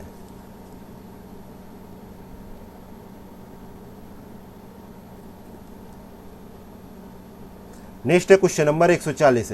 निम्नलिखित कथनों पर विचार करें। पहला कथन है भारतीय रिजर्व बैंक द्वारा पंचायती राज संस्थाओं का वित्त रिपोर्ट जारी किया गया। दूसरा कथन है, इस रिपोर्ट के अनुसार पंचायतों का औसत राजस्व वित्त वर्ष 2021-22 की तुलना में 2022-23 में गिरावट को दर्शाता है। तीसरा कथन है, इस रिपोर्ट के अनुसार पंचायतों का औसत व्यय वित्तीय वर्ष 2021-22 की तुलना में वित्तीय वर्ष 2022-23 में घट गया। तो उपरोक्त में से कितने कथन यहाँ पे गलत है? तो यहाँ पे देखा जाए 140 का जो है सही जवाब क्या होगा? यहाँ पे तीनों ही कथन यहाँ पे जो है सही है, इसलिए डी ऑप्शन यहाँ पे करेक्ट आंसर हो जाएगा कि कोई सा भी कथन यहाँ पे गलत नहीं है। अगला है क्वेश्चन नंबर 141। हाल ही में समाचार पत्रों में चर्चा में रहा जो है न्यूरालिंक क्या है? तो न्यूरालिंक जो है ब्रेन कंप्यूटर इंटरफेस है। यहाँ पे जो है सी ऑप्शन करेक्ट आंसर हो जाएगा। यह जो है मस्तिष्क विकारों के इलाज में मदद करने और अन्य अनुप्रयोगों पर काम करता है। नेक्स्ट है question number 142। Startup ranking framework 2022 के अनुसार सर्वश्रेष्ठ प्रदर्शन का अवार्ड किन राज्यों को प्रदान किया गया है? तो यह जो है अवार्ड जो है गुजरात, कर्नाटक और केरल को प्रदान किया गया है। बी ऑप्शन यहाँ पे करेक्ट आंसर हो जाएगा। इसके अलावा शीर्ष प्रदर्शन करने वाले राज्य पंजाब, राजस्थान, तेलंगाना, उड़ीसा और महाराष्ट्र है। और महत्वाकांक्षी नेतृत्व करने वाले राज्य बिहार और हरियाणा है। और नेतृत्व करने वाले जो है राज्य उड़ीसा माफ़ कीजिएगा, उत्तर प्रदेश, उत्तराखंड, मध्य प्रदेश, असम और आंध्र प्रदेश है। नेक्स्ट है क्वेश्चन नंबर 143। दुनिया की पहली ब्लैक टाइगर सफारी योजना का अनावरण किस टाइगर रिजर्व में किया गया है? तो इस टाइगर रिजर्व का नाम है जो है सिमलीपाल टाइगर रिजर्व। यह जो है उड़ीसा में स्थित है और यह दुनिया की पहली ब्लैक टाइगर सफारी योजना है जिसका अनावरण सिमलीपाल टाइगर रिजर्व उड़ीसा में किया गया है। और यह सफारी रिजर्व से करीब 15 किलोमीटर जो है दूर स्थापित किया जाएगा, जिसका क्षेत्रफल 200 हेक्टेयर से अधिक होगा। इस परियोजना का उद्देश्य जो है मेलानिस्टिक बाघों की झलक प्रदान करना है, जिन्हें आमतौर पर काले बाघ के रूप में जाना जाता है। तो यहाँ पे ए ऑप्शन करेक्ट आंसर है। नेक्स्ट है क्वेश्चन नंबर 144। हाल ही में भारत के पहले जो है large language model Bharat GPT ने टेक्स्ट जो है मॉडलिटी के लिए कितने भारतीय भाषाओं को समर्थन प्रदान किया है? तो इसके तहत जो है लगभग जो है 22 भाषाओं को सम्मिलित किया है। डी ऑप्शन यहाँ पे करेक्ट आंसर है। अगला क्वेश्चन नंबर 145 है। हाल ही में कौन सा टाइगर रिजर्व एशिया का 5वां और भारत का पहला डार्क स्काई पार्क बन गया है? तो इसका नाम है जो है मध्य प्रदेश और महाराष्ट्र में फैला पेंच टाइगर रिजर्व एशिया का 5वां और भारत का पहला डार्क स्काई पार्क बन गया है। और डार्क स्काई पार्क जो है प्रकाश प्रदूषण को कम करता है और प्राकृतिक रूप से अंधेरी रात के आसमान को बनाए रखकर उसकी रक्षा करता है। तो यहाँ पे डी ऑप्शन करेक्ट होगा, इनमें से कोई नहीं। अगला है क्वेश्चन नंबर 146 है। राष्ट्रीय पारगमन पास प्रणाली के संबंध में निम्नलिखित कथनों पर विचार करें। पहला कथन है, सड़क परिवहन और राजमार्ग मंत्रालय द्वारा निर्बाध पारगमन के लिए वन नेशन वन पास की व्यवस्था के रूप में एनटीपीएस लाया गया। जबकि दूसरा कथन है, एनटीपीएस के तहत उत्पन्न क्यूआर कोड जो है परागमन परमिट की वैधता को सत्यापित करने और निर्बाध पारगमन की अनुमति देने के लिए विभिन्न राज्यों में चेक गेट की अनुमति होगी। तो यहाँ पे सही कथनों का चयन करना है। तो 146 में देखा जाए पहला कथन यहाँ पे गलत है, दूसरा कथन यहाँ पे सही है, इसलिए बी ऑप्शन यहाँ पे करेक्ट आंसर होगा। नेक्स्ट है क्वेश्चन नंबर 147 है। बिहार इलेक्ट्रिक वाहन नीति 2023 के संबंध में निम्नलिखित कथनों में से कौन सा कथन यहाँ पे गलत है? तो 147 में देखा जाए तो यहाँ पे जो है सी ऑप्शन यहाँ पे गलत है कि इलेक्ट्रिक 4 पहिया वाहन में मोटर वाहन कर में 50% की छूट की व्यवस्था दी गई है। ये ऑप्शन यहाँ पे गलत है, क्योंकि इसके तहत जो है 50% नहीं 75% की छूट प्रदान की गई है, इसलिए सी ऑप्शन यहाँ पे राइट आंसर है। अगला क्वेश्चन नंबर 148 है। चंद्रमा पर सफलतापूर्वक सॉफ्ट लैंडिंग करने वाले जापान ने किस नाम के रोवर को भेजा था? तो जापान ने जो है यहाँ पे जो है स्नाइपर नामक जो है रोवर को भेजा था। सी ऑप्शन यहाँ पे करेक्ट आंसर है। और जापान 20 जनवरी 2024 को चंद्रमा पर सॉफ्ट लैंडिंग करने वाला विश्व का 5वां देश बन गया है। इससे पहले रूस, संयुक्त राज्य अमेरिका, चीन और भारत जो है चंद्रमा पर सॉफ्ट लैंडिंग कर चुके हैं। नेक्स्ट है क्वेश्चन नंबर 149। जननायक कर्पूरी ठाकुर के संबंध में निम्नलिखित कथनों पर विचार करें। पहला कथन है 23 जनवरी 2024 को केंद्र सरकार ने मरणोपरांत भारत रत्न देने की घोषणा की। दूसरा कथन है इनका जन्म जो है पितौंछिया गांव समस्तीपुर में 22 जनवरी 1924 को हुआ था। तीसरा कथन है ये 3 बार बिहार के मुख्यमंत्री रहे। चौथा कथन है 1952 में भारतीय क्रांति दल के उम्मीदवार के रूप में ताजपुर विधानसभा सीट से जीत हासिल की थी। तो यहाँ पे सही कथनों का चयन करना है। तो 49 में देखा जाए तो पहला दूसरा सही है, जबकि तीसरा और चौथा स्टेटमेंट यहाँ पे गलत है, क्योंकि 1952 में उन्होंने जो है सोशलिस्ट पार्टी के उम्मीदवार के रूप में ताजपुर विधानसभा से जीते थे, ना कि भारतीय क्रांति दल के उम्मीदवार के रूप में। और वे जो है 3 बार नहीं 2 बार जो है बिहार के मुख्यमंत्री रहे। पहली बार 22 दिसंबर 1970 से 2 जून 1971 तक, और दूसरी बार 24 जून 1977 से 21 अप्रैल 1979 तक। तो इस प्रकार यहाँ पे पहला दूसरा सही है, ए ऑप्शन यहाँ पे करेक्ट आंसर हो जाएगा। नेक्स्ट है क्वेश्चन नंबर 150। बिहार स्टार्टअप पुरस्कार के तहत बेस्ट महिला नेतृत्व स्टार्टअप का पुरस्कार किसे दिया गया है? तो यह पुरस्कार आस्था सिंह को जो है प्रदान किया गया है। यहाँ पे जो है ए ऑप्शन करेक्ट आंसर है। इसी के साथ ही एडुटेरिया कोचिंग का जो बीपीएससी के लिए टेस्ट पेपर है दूसरे नंबर का, उसका समापन यहीं पे होता है। हम मिलते हैं नेक्स्ट वीडियो में। Thank you for watching Examophobia YouTube channel.